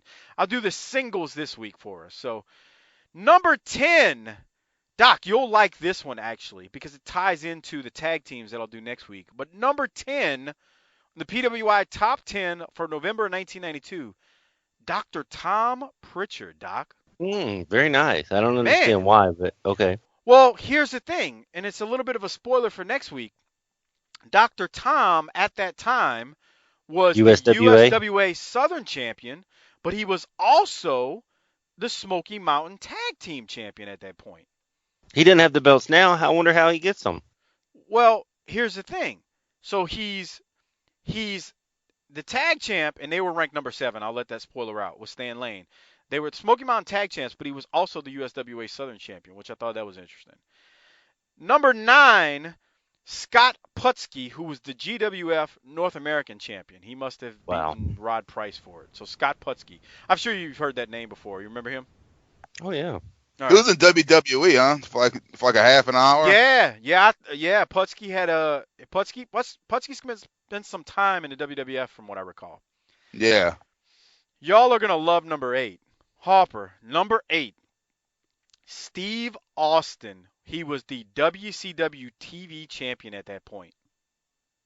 They were sitting on a gold mine and they didn't even know it. Bruh, that as soon as I read that name at number 8, I was like, what? Number 7, above Steve Austin. He was the current number 3 contender for the WWF title, was the Ultimate Warrior. God. Shut up. Number 6 was Eddie Gilbert. He was the current USWA champion. Number 6. Think about that. Hey, I went back and good, dude. I've been so energized because you know how I like to get energized by things. I've been so energized lately about all this NWA and Smoky Mountain that I even went back on the network because I even bought the network for this shit. And I've been watching ECW from the beginning. And I mean, it's JoJo at the beginning. It is just beaten and broken down looking. It makes Smoky Mountain look like they're running in a palace. It makes Smoky Mountain look like a Monday Night Raw production. I'm talking about lights and glamour. I'm not talking about the rest of everyone. Yeah. And Gilbert and Funk are the two that are carrying it from the beginning. So I've been watching some Eddie Gilbert recently, and he's got a lot. I mean, we knew this, but he's got a lot of talent. Yeah. Gilbert was a hell of a talent, man. Gone too soon. Eddie Gilbert, though, number 6, USWA champion. Number 5 on the list at that point in time was Ric Flair. He was the number 2. That's a bogus list. This is bullshit. He was the number 2 contender for the Wrap WWF this up. title. Number 4 was Bret Hitman Hart. He was the current WWF Intercontinental Champion. Number 3 on this list at that point, November of 1992, was Rick Rude, who was the WCW US Champion. Number 2 was Randy Savage. He was the current WWF World Champion. And number 1 on the list was Sting, who was the WCW World Champion. That was our top 10 PWI from November of 1992 from Marty Howell on Twitter. Go give him a follow, Martin Howell 71. You'll be thankful I sent you there because he's always sharing things, and he's a patron member, one of the big supporters of the show. So thank you, Marty. We appreciate all that you do for the show. Well, you still have that? The What's fucking that? top 10 shit stuff? Like in a magazine? And like current PWIs? Yeah. Man, you asking the wrong brother. They still do the top 500 every year, so something exists. Oh yeah, people still mark out for that fucking shit. I mean, whatever. I'm 438. Yeah, good for you. Right. I need $35 instead of 30 this week. Yeah. That sounds about right. Harper, we got one more question before we get out of here and throw it over to Wild Bill Irwin, the Goon. This week's show, our interview. Tommy sent in a question, one of our listeners. He said, I miss hearing Hardbody Harper talking about his girl Dana Brooke. Did he drop her for a new trick? No, I just don't fucking watch Raw anymore. Sorry. Sorry. See you, wouldn't want to be you.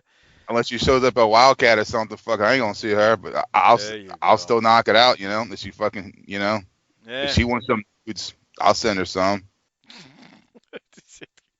All right, everybody. So for Mike and Doc, real quick. Hold on. I got one more thing because we cannot let this slide we can't let it slide a week. Okay. Listen, I like his show.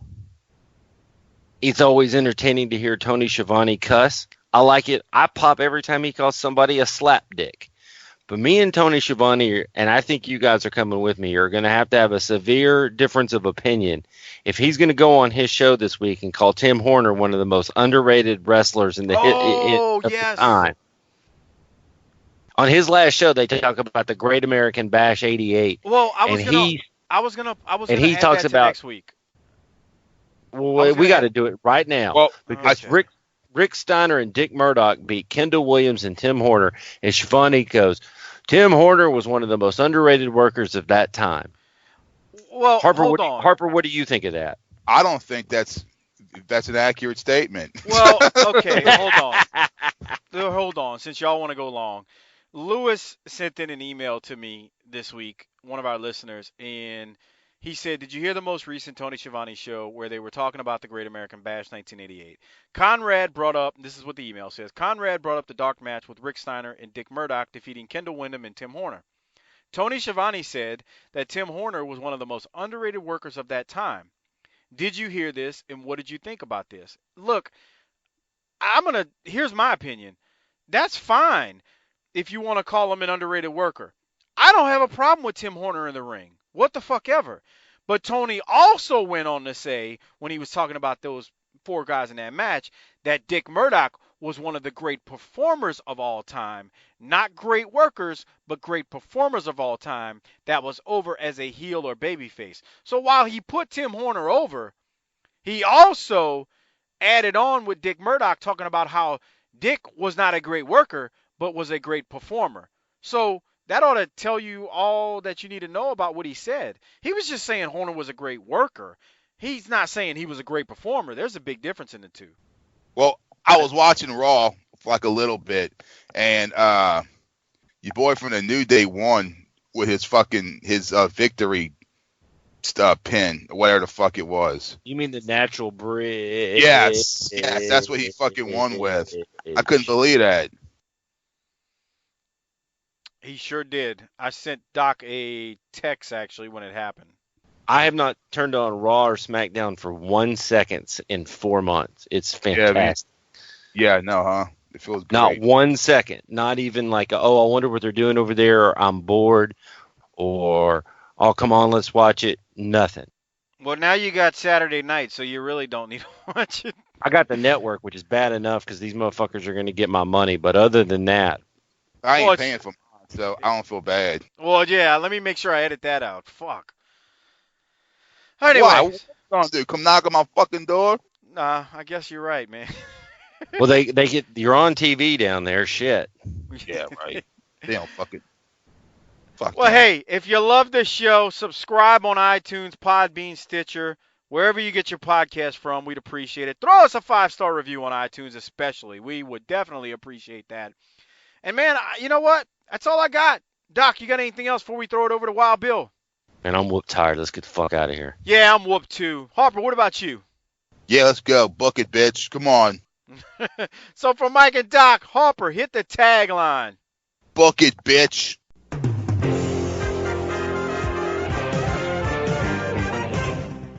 Something I always wanted to ask you, just where did the name Wild Bill come from? Because I've watched you much of your career. I was a big World Class fan, and I always wondered where Wild Bill came from. Came from Bronco Lubitsch. Really? Bronco came up with that. Bronco Lubitsch, yeah. Because when I first went into Texas back in 1980, I don't know, first match, second match, I don't know, just one of the matches, and it was in the Sportatorium, and with Gary Hart, they were probably they were just, my name was Bill Irwin, kind of plain, blah, blah, blah. Right. And they were just standing trying to think of a name, and Bronco said, well, what about Wild Bill? God, he's like crazy in there, He just goes like crazy, so Wild Bill it was. Wow. Bronco Lubitsch, that's unreal. Yeah, Bronco Lubitsch, and then, with the Wild Bill thing, that was easy for me because it just, I just went off into the cowboy thing, and, my mother was from California and lived on a ranch, and I had an Uncle Bill who was kind of a cowboy, so, it just was easy. Okay. Yeah, that makes sense. Well, Yeah, I don't know. When you first came to Dallas to work for Fritz von Erich, what was your first impression of Fritz when, you first met him?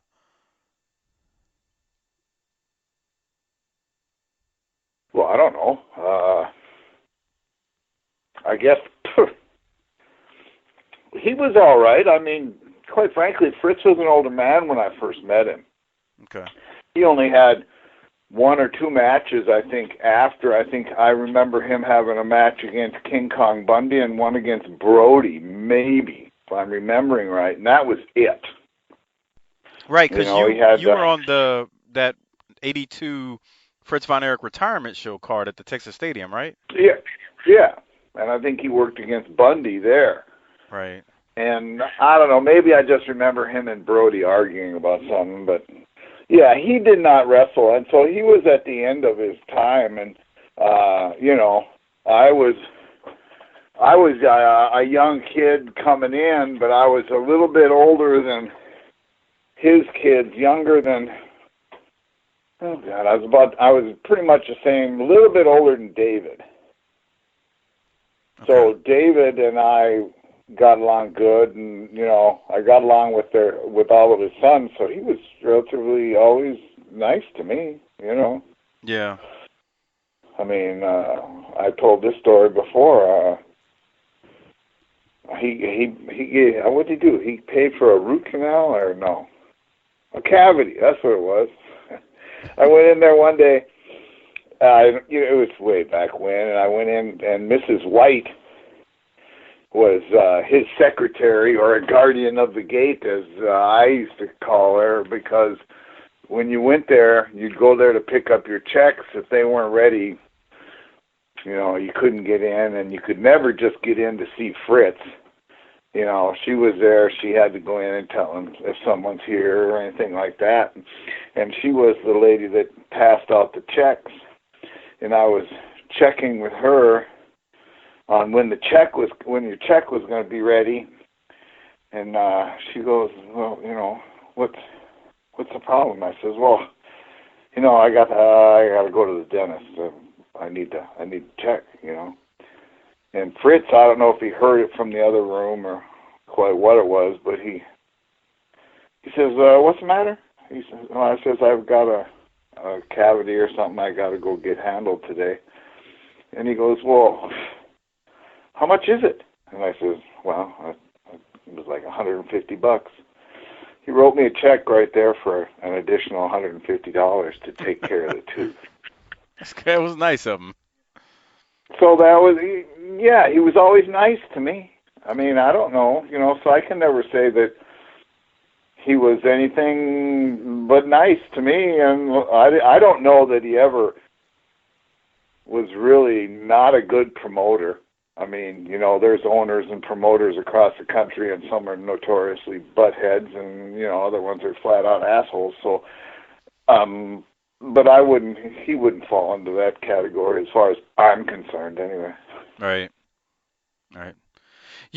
When you worked that 1982 Fritz von Erich retirement show at Texas Stadium, I think I looked up and it showed that you wrestled Ken Mantell on that card. What was it like working on a stadium show, which at that time, at least for me as a wrestling fan, stadium shows were not considered normal. So what was it like being in that environment? I mean, that was I don't want to say intimidating venue, but it was pretty big. Well, have you ever been in a ring? Have you ever done any type of performing? You'll find that the bigger the crowd, the easier it is. Right. Because you can go out there and just do nothing and they go crazy. Because they're all, like you say, it's the size of the crowd and the environment that they're in. The people are there excited to be excited. So you can go out there and basically do nothing, and they go absolutely bananas. And as far as you'll always want to, you can ask most any wrestler that's worth his salt, and what I mean is someone who's been around and done some stuff. It's much easier to wrestle in front of a large crowd. Large, I mean 50,000, than it is to go out there in front of 50. Right. Because the 50 are very picky and they won't say nothing. Oh, anyone. But the large crowd, you got them all going, and it's just a lot easier to go out in that crowd. You can go out there and just stop and not take a step. And depending on who you are, like if you go out there.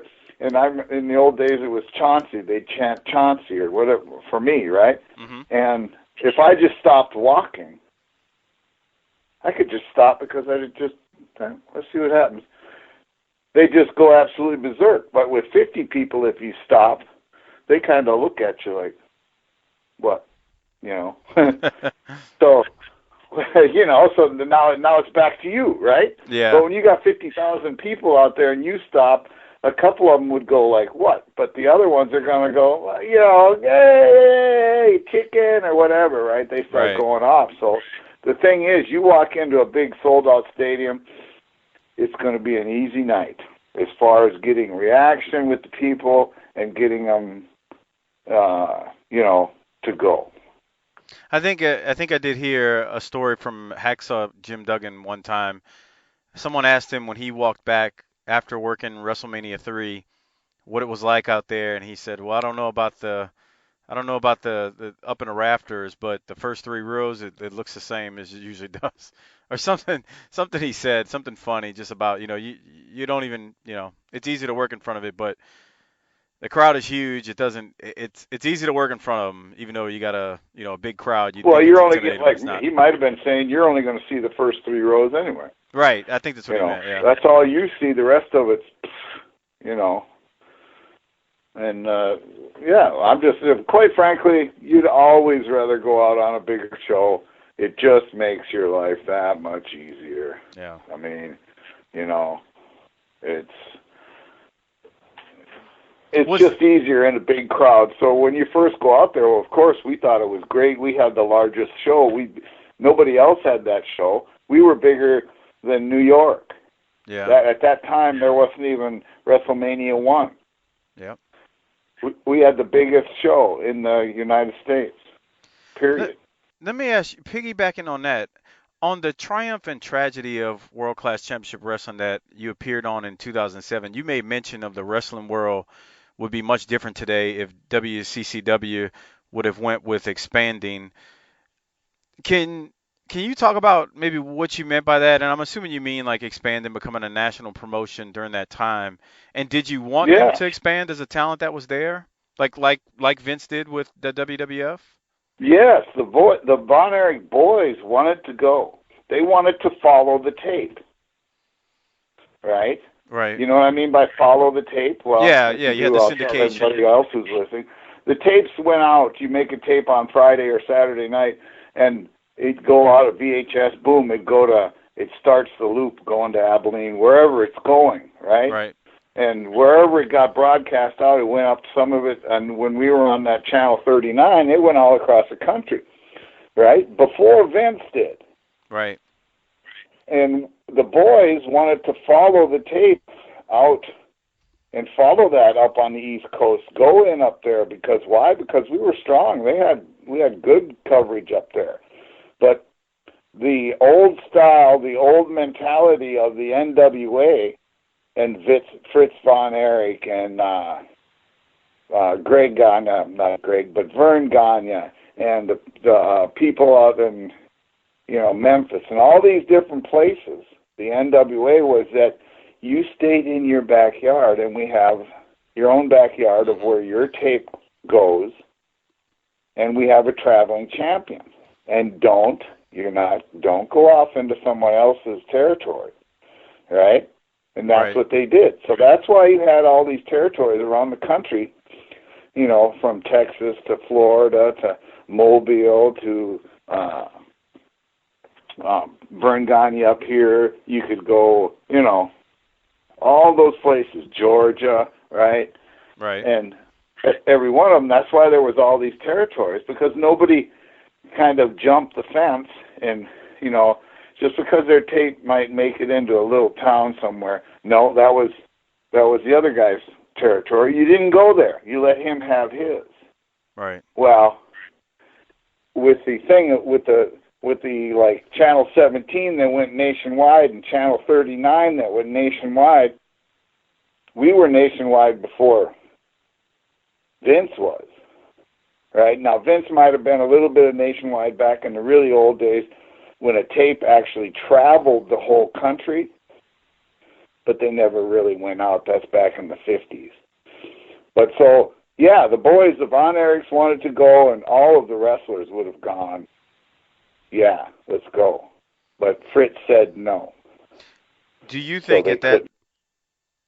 Wow. Do you think at that time that and this is just me not knowing. Do you think at that time the roster that World Class had was deep enough for a national program like Vince ended up doing, and would have been successful? And we'd be looking at maybe today where it's World Class instead of the WWE. No, we had the talent, and what we didn't have, we'd have got, just like Vince. I mean, he didn't have the talent when he first went either, you know. I mean, come on. He had started with a good crew that ran their asses off all the time. They were on the road more than they were ever home. And he wore people out. Right. Right? But they brought in more and more and, built it. And we could have done the exact same thing. Right? When we had the Freebirds down there, and pretty soon we're bringing in people and doing the little venues out, and with people, driving semis in and jumping out. Geez, I can't remember her name. She was like a manager, older woman. But anyway, point being is we were doing a lot of different stuff that was new. Right. And it was getting over, and we were having, we didn't have any problem getting talent, and we'd have just developed it. And when I say we, I'm not necessarily saying me. It was Gary Hart, basically, who was running it all at that time. And when I first went in there in 1980, we wrestled 3 to 5 times a week. Well, within a year, we're going crazy and running a hell of a lot more. And as it got more and more and more, and the boys got in, it just grew and grew. Fritz got on 39, and pretty soon, we're nationwide. Yeah, the boys wanted to go, but Fritz said no. Wow. And he wouldn't go. Well, would it be different if he'd have said yes? Yeah, you bet it would have been different, because Vince wouldn't have been the first one out there and took the whole thing. There would have been more. If Vince would have tried, they'd have been, the Von Erichs and that group would have been ahead of him, because we were ahead of him at that time. It was hot. I know that much as a fan. I remember being a kid watching it. Channel 7, really the only competition to 39 was Channel 17 out of Atlanta. Yeah. Right? They really went nationwide. Now, Vince had a pretty good network up there in New York, and they did real well, too. But quite frankly, I don't think he went as far back then as we did. But nobody was really ready to jump nationwide. Right? Yeah. Tell you really who jumped nationwide first was Atlanta. I think Atlanta went first. I think Atlanta went in because I was there with my brother Scott, and Ole Anderson was booking, and we were flying out of there, going all over the country. What year was that? I'm trying to remember. I know you. I remember you. I remember you being I know there. It was like 84. Okay. 80, end of 83, 84, somewhere in there. Because I know Scott and I went out there, and because we had left. I had been in Texas for 3 years, which was a lifetime in those days. The old days, you didn't stay anywhere more than 6 months, 2 years. Yeah, you moved around. Yeah, but I was there for 3 years with Gary Hart, because I got along with Gary Hart, and, things were good, and Fritz liked me, and so we were there. And then, but it's eventually time. I think Gary and Kabuki went to Charlotte, and then Ken Mantell got the book down there, and the Freebirds were in. And so Scott and I left for a while, and we went to Atlanta. I've seen on different documentaries and read different things about Ken Mantell. There seemed to be some that didn't get along with him and others that did. Were you in the camp that you didn't have any issues with Ken at all? And I'm speaking from someone obviously who no clue. It's just I'm just repeating what I've read. No, I would have been in the camp that didn't have a problem with Ken Mantell. Ken and I were we were fine. You know, I don't know if I would have been one that he liked. I guess so, because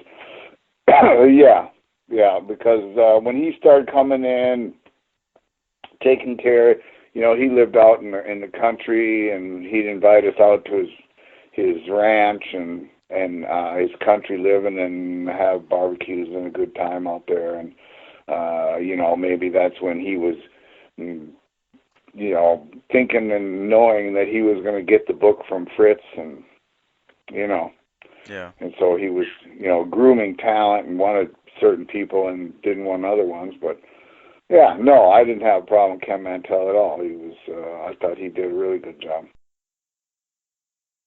Now, how you were relatively young when you first came to World Class, weren't you? Well, God, not really. No, okay. When I first came to World Class, I got to think.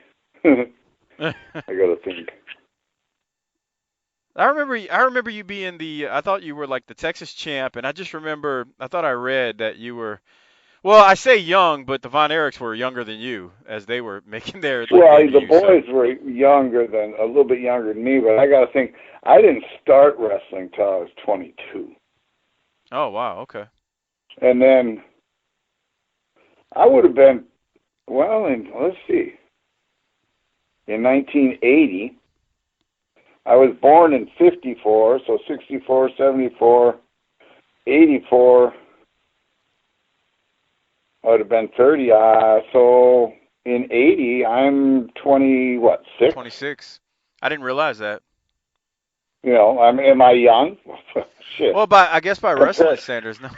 Compared to right now, if you switch those numbers, that's what that's what I am now.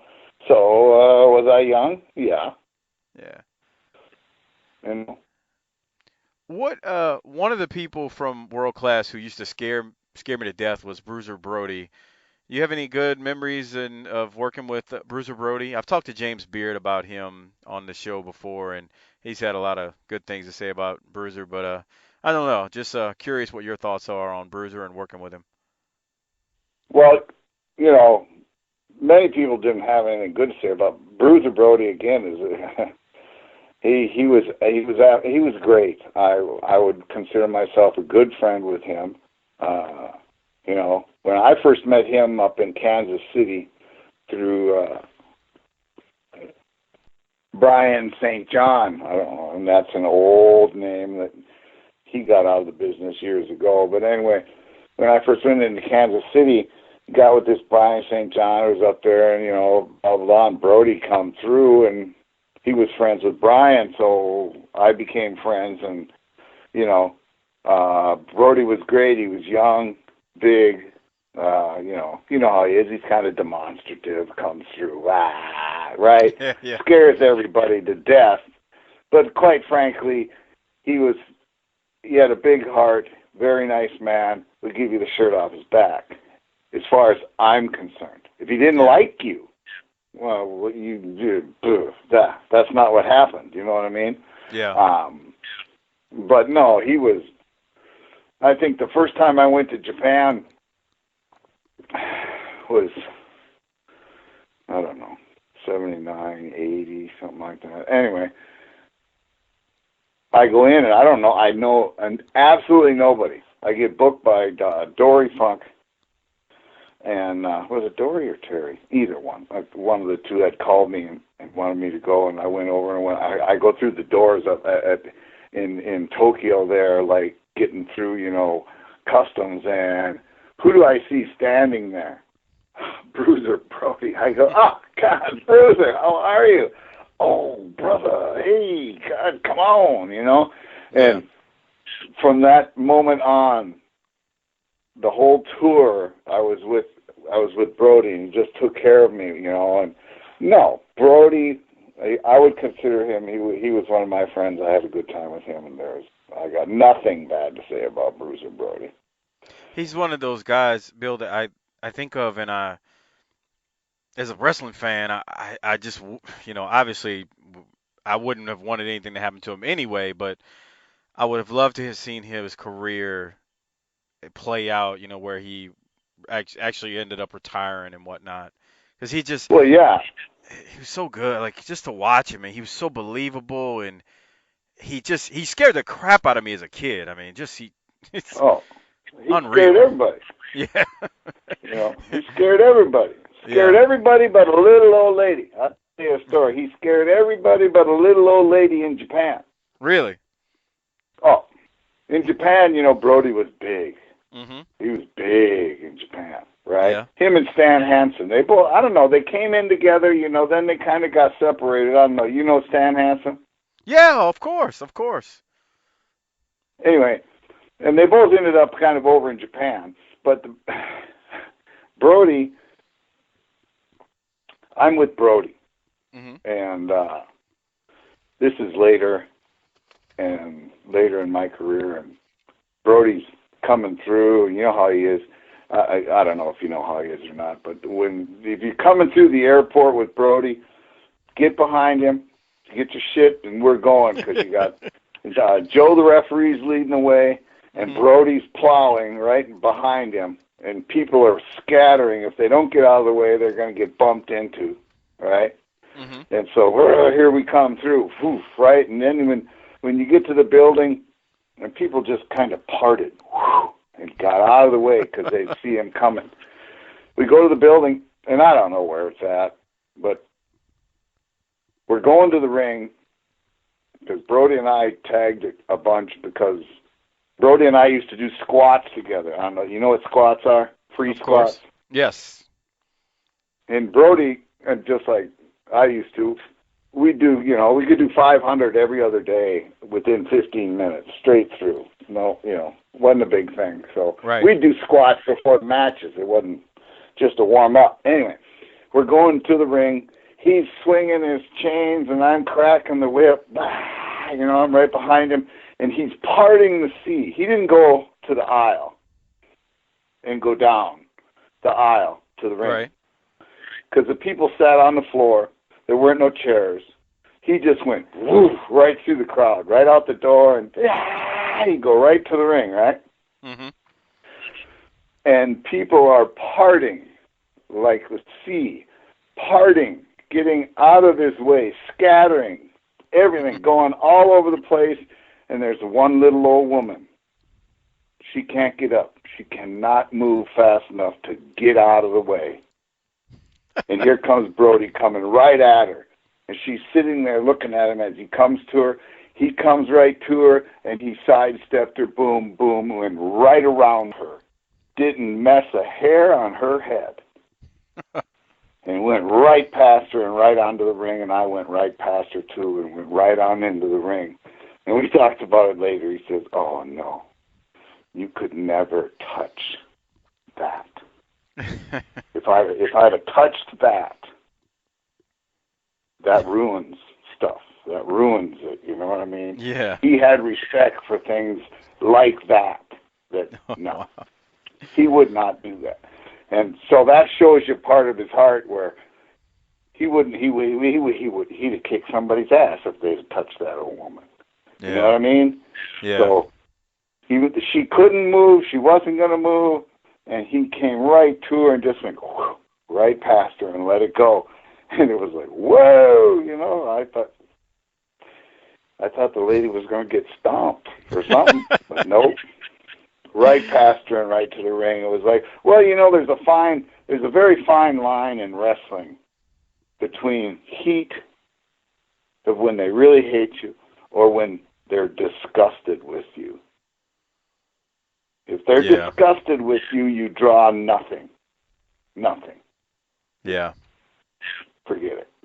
I'm not giving money to that asshole. Right. And that would have been a disgust thing. Right. Japan being respect as they are, elders, boom, boom, boom. If he'd touched that woman, boom, it's gone. You know what I mean? Never draw a dime. But when, boom, he went around her and he would have never touched her, whether it would have made a difference or not. But it was just, that was Brody. Yeah. He'd scare everybody and your mother and you and everybody. But the little old lady who couldn't get out of the way, he wasn't. Okay, bye. He was intense, that's for sure, when you watched him. Yeah. You talking about Japan. I didn't realize until I was watching that Triumph and Tragedy DVD that you were there when David Von Erich passed away. And Yeah. I didn't even realize that you had. Did you say you were the last one to see him when he went to his Yes. room? Yes. Wow, that's got to be eerie. That's got to be a weird, I was weird in his feeling. room with him. We were in the room together. Wow. You know, end of night. Basically, you know, last beer, last booze, just, Right. you know. Finally, it was like, oh, David, I'm going. Right. He says, me too. I'm going to sit right here. I'm going to call my wife. I can't remember what her name was. And, you know, then going to bed. All right, I'll see you tomorrow. Well, tomorrow never came, right? The next day, nobody sees him all day. And, you know, now it's in the afternoon and we're going to TV and everybody's on the bus and no David. Mm-hmm. Well, you know, we figured, well, somebody came, some promoter or somebody big came and got him, took him out all day, and, you know, because he was a star over there. Yeah. And, you know, so, whatever, he's not here. Right. Well, then Joe Higuchi comes running on the bus. And, oh, Brody, come. And Brody's like, what? Oh, come. Okay, you know, get up. And everybody's looking at each other like, what? Right. You know, and then in the distance we hear, you know, sirens are coming. Mm-hmm. And Brody's getting up to leave, and everybody's looking at each other like, what the hell? And everybody gets up at the same time and follows Brody right out. Everybody.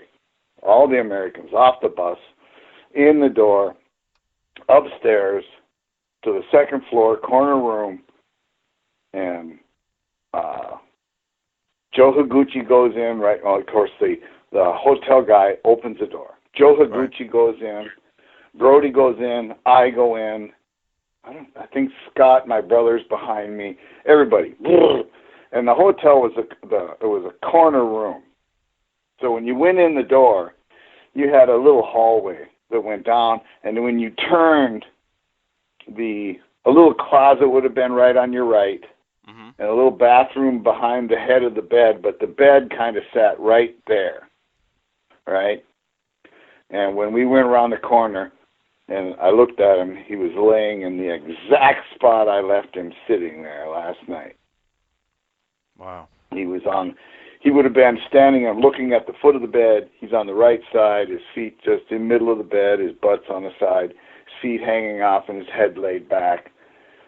And he's as blue as a pair of blue jeans. Blue. Wow. And the medics came bursting in, and they were just itty-bitty little things, and so they were on him on the bed, trying to resuscitate him with, pumping on his chest and shit, and he was bouncing up and down. They couldn't do anything with him, Right. And so they wanted us to move him. Well, I don't know. I don't know how, with all the ruckus that went on, I ended up at the head on the far side of the bed, and Brody was down by his feet, and he goes, grab him. I grabbed him by his wrist, and Brody grabbed his legs, and we slid him to the edge of the bed to get him on the floor, right, so that it wouldn't bounce. And when we slid him off the edge of his bed, his head fell back on my side, and a bunch of fucking food come out of his mouth like, like puke. Wow. And they put him down, and they, of course, the medics, they wiped that away, and they were pumping, but he was gone when they got there. There was, I don't even know if I'd seen a dead person before that. But as blue as he was, there wasn't nothing. There's no comeback. He was gone. That's unreal. And it was, of course the rumors were, well, it wasn't even rumors. There was rumors of I guess there was rumors of drug abuse, but like you said on the video, there was not drugs. That was not what caused his death. No. He was a purger. Right. You know, he'd eat large and go puke. And he'd keep going. Oh. Right. Yeah, because I think you said that. Like, he just kept eating that night, right? He did. He ate 2 meals. He ate 2 meals at Ribera's Steakhouse, where everybody goes. Right. James Beard's over there right now. Right, he sure is. I've seen the pictures on his Facebook. He went to Ribera's. He sure did. He's there right now, and that's where everybody goes, and you eat these steak dinners with baked potatoes. It's like an American steak dinner. Nice when you get over there. He ate 2 there. Okay. Then we get into the cabs. I don't know how we got back that night. Probably some type of a cab. That's usually what we did. And we got back, and we went into the hotel room bar, the hotel bar downstairs. Mm-hmm. And we're sitting there having drinks, you know, some shots. What the hell was he drinking? Crown? I think so. And he was sipping, and he says, okay, I'll be right back. And he took off. Well, he took off, and he was gone like nothing. You know what I mean? No time at all. He's back, but when he comes back, he orders more food. And I'm looking at him like, God, how are you going to eat that, you know? So he orders more food and eats it. And drinks Crown Royal, you know? It's like, holy shit, you know? And so we're all finally getting done. And he's sipping on Crown Royal straight? Yeah, I believe so. Wow. Maybe he mixed it with something. I can't really remember that. But I'm pretty sure it was Crown, because I think I got something, either the bottle from over there, because it really wasn't empty from behind the bar. The next day I went and I got it. And some of that shit. Mm-hmm. And I think I gave some stuff to Fritz. That, I don't know. It's hard to remember really what it was. Now that I think about it, it was probably very kind of silly stuff that at that time I thought was like, oh, this is his last glass or whatever. You know what I mean? Yeah. So anyway, yeah. So then it's the end of night, and everybody's gone, and, you know, it's like we're walking up, and he says, well, come on up to the room. Come on. So we're going up to the room, and it was only the second floor, and I think we took the stairs.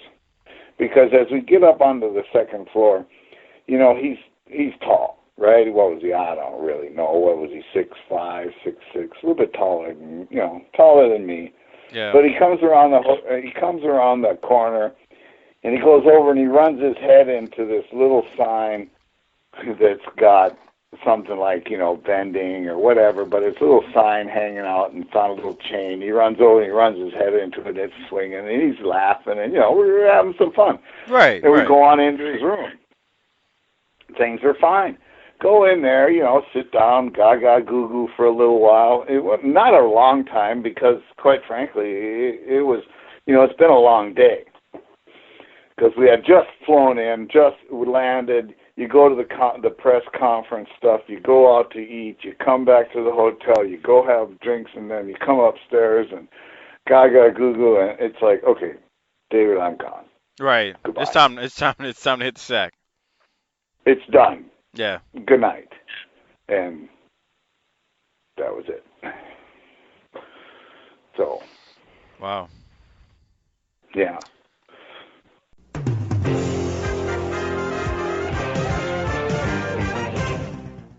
That was Wild Bill Irwin, a.k.a. The Goon, Part 1 this week on Booking the Territory Pro Wrestling Podcast. And changed things up this week, man. I got Hardbody Harper with me here on the close, and the reason I wanted to bring him in is because, he, as you know, for patron members, was on the Dallas Cowboy Ring Rat episode with me. So if you haven't become a patron, Harper, how fun was that damn episode to do? But that shit was awesome. you had a That shit couple was of great. you had a couple of zingers in it. So if you haven't become a patron and go to mikemills.podbean.com and become a patron for $1 or $2 a month. You'll get free access, or you'll get access to the patron only episode that only our patrons have, and you will get a great laugh out of it. And well, the reason I wanted to bring Harper on is because Harper didn't hear the promo of the week that I'm getting ready to play for y'all in a minute. So we're going to play that real quick, and in our close, Harper's going to react to this because this will be his first time hearing this one in about 30 years as well. So, Harper, here it is. Jimmy Boogie Woogie Man Valiant and Jim Cornette, and Jimmy just going crazy after he was kissed in the ring by you'll find out her name will end up being Miss Atlanta Lively. So here we go. There she is. He's talking about a kid. And now, Julie Blackland choking on Valiant. He shouldn't have done that. Look at Valiant. He is absolutely stunned. She knocked him right out. Hey, somebody stop her. She knocked Julie Blackland right out. Stop her. Valiant better go get that lady. Somebody stop her. Hey, where'd she go, bro? Where'd she go? She walked around this way somewhere, Jimmy. I can't believe what I've been seeing. Out goes the lights from that lady. You know what that's like. More saliva change hands on this show today than I've ever seen in my life. He says he don't know who that street lady is. Who do you think you're fooling, Valiant? Shut up. Who do you think you're fooling? Everybody knows you got 6 or 8 old ladies, and that's one of them. That's the ugly one that you run up a couple of years ago. She's come back for child support or something, and you got her out there sticking her nose into our matches, trying to hurt the Midnight Express. Let me tell you something. First of all, Valiant, I know you had the whole thing planned because you're a dirty, yellow dog and you're a coward. But furthermore, poor Bobby, after last week, poor Bobby, his mouth ain't working right. I've got very seriously if it will for a couple of weeks, and I'm mad about that. He can't even talk to me. Do you realize that, Tony Schiavone? He went down like a bullet. I mean, he was right out. Don't rub it in. I couldn't believe it when I saw that big, huge, I don't know what, come out of nowhere. Well, let me tell you something, Valiant. You may have got one on the Midnight Express this time, but I know that you had the whole thing planned on. Jimmy Valiant! Hey, it's the road, Jack! Where's that old lady at, brother? She's the toughest broad that I have ever seen in my life. People, help me. Man, I want to send a letter to the boogeyman. Hey, send it to Santa Claus. Send it to the FBI. Send it to anybody. I just want that lady with me. That lady's mine. That lady's street people. That lady's down, baby. Oh, look at the dip. Did you see that punch? She knocked him right out. I mean, she knocked him all the way across the ring. Oh, man, what a kisser, too. Oh, what a kisser, baby. Hey, you know, I think a little bubble gum or something she got on there, brother. Hey, Tutti Frutti, little Tutti Frutti. You want to take a look at it again? Yeah, please, man. Oh, she looks good, huh? Hey, Tony. Let's take a look at her once again. Yes, sir. The lady came right out of nowhere. I'm in love, baby. Woo, let's see. Oh, come on, baby. Where's it at? Oh, I can't stand it. Hey, anybody, did you take a snapshot of her or something? No, but I'm going to let you relive this moment once again. Look at her, brother. Look, get down. Please, baby, please. Bring yourself home. Bring yourself, little boogie woogie man. Hey, don't be careful. Everybody else. This is God. Jimmy, the boogie woogie man. Oh, you never know where that mouth's been. Listen, we gotta go, and we'll be back next week. Bro, that shit was terrible. He kisses Schiavone at the end of it.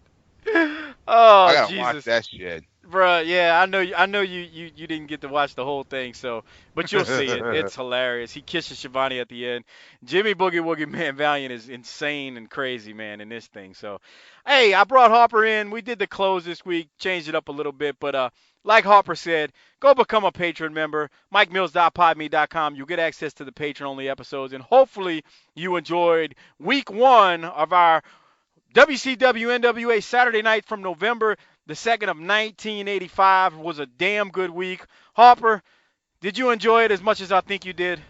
That shit sounded hilarious. The whole show, though, the whole Saturday night, man. Oh, man. It's like seeing an old friend. Oh, yeah. That you hadn't seen in a long time. Yeah, man. Yeah. And it's like, man, I wish it was still like this. Yeah. What the fuck? It's like, for real. Why can't you shoot promos like this anymore? I know, man. It's a damn shame. It's not like that. No. But for Mike and Doc, who had to step out for the rest of the show, for Mike, Doc, Hardbody Harper, we're going to get out of here this week. Next week, we're going to bring you November 9th of 1985, WCW Saturday Night on TBS. But for Mike and Doc, Hardbody Harper, hit the tagline and get us out of here for this week's episode of Booking the Territory Pro Wrestling Podcast. Book it, bitch.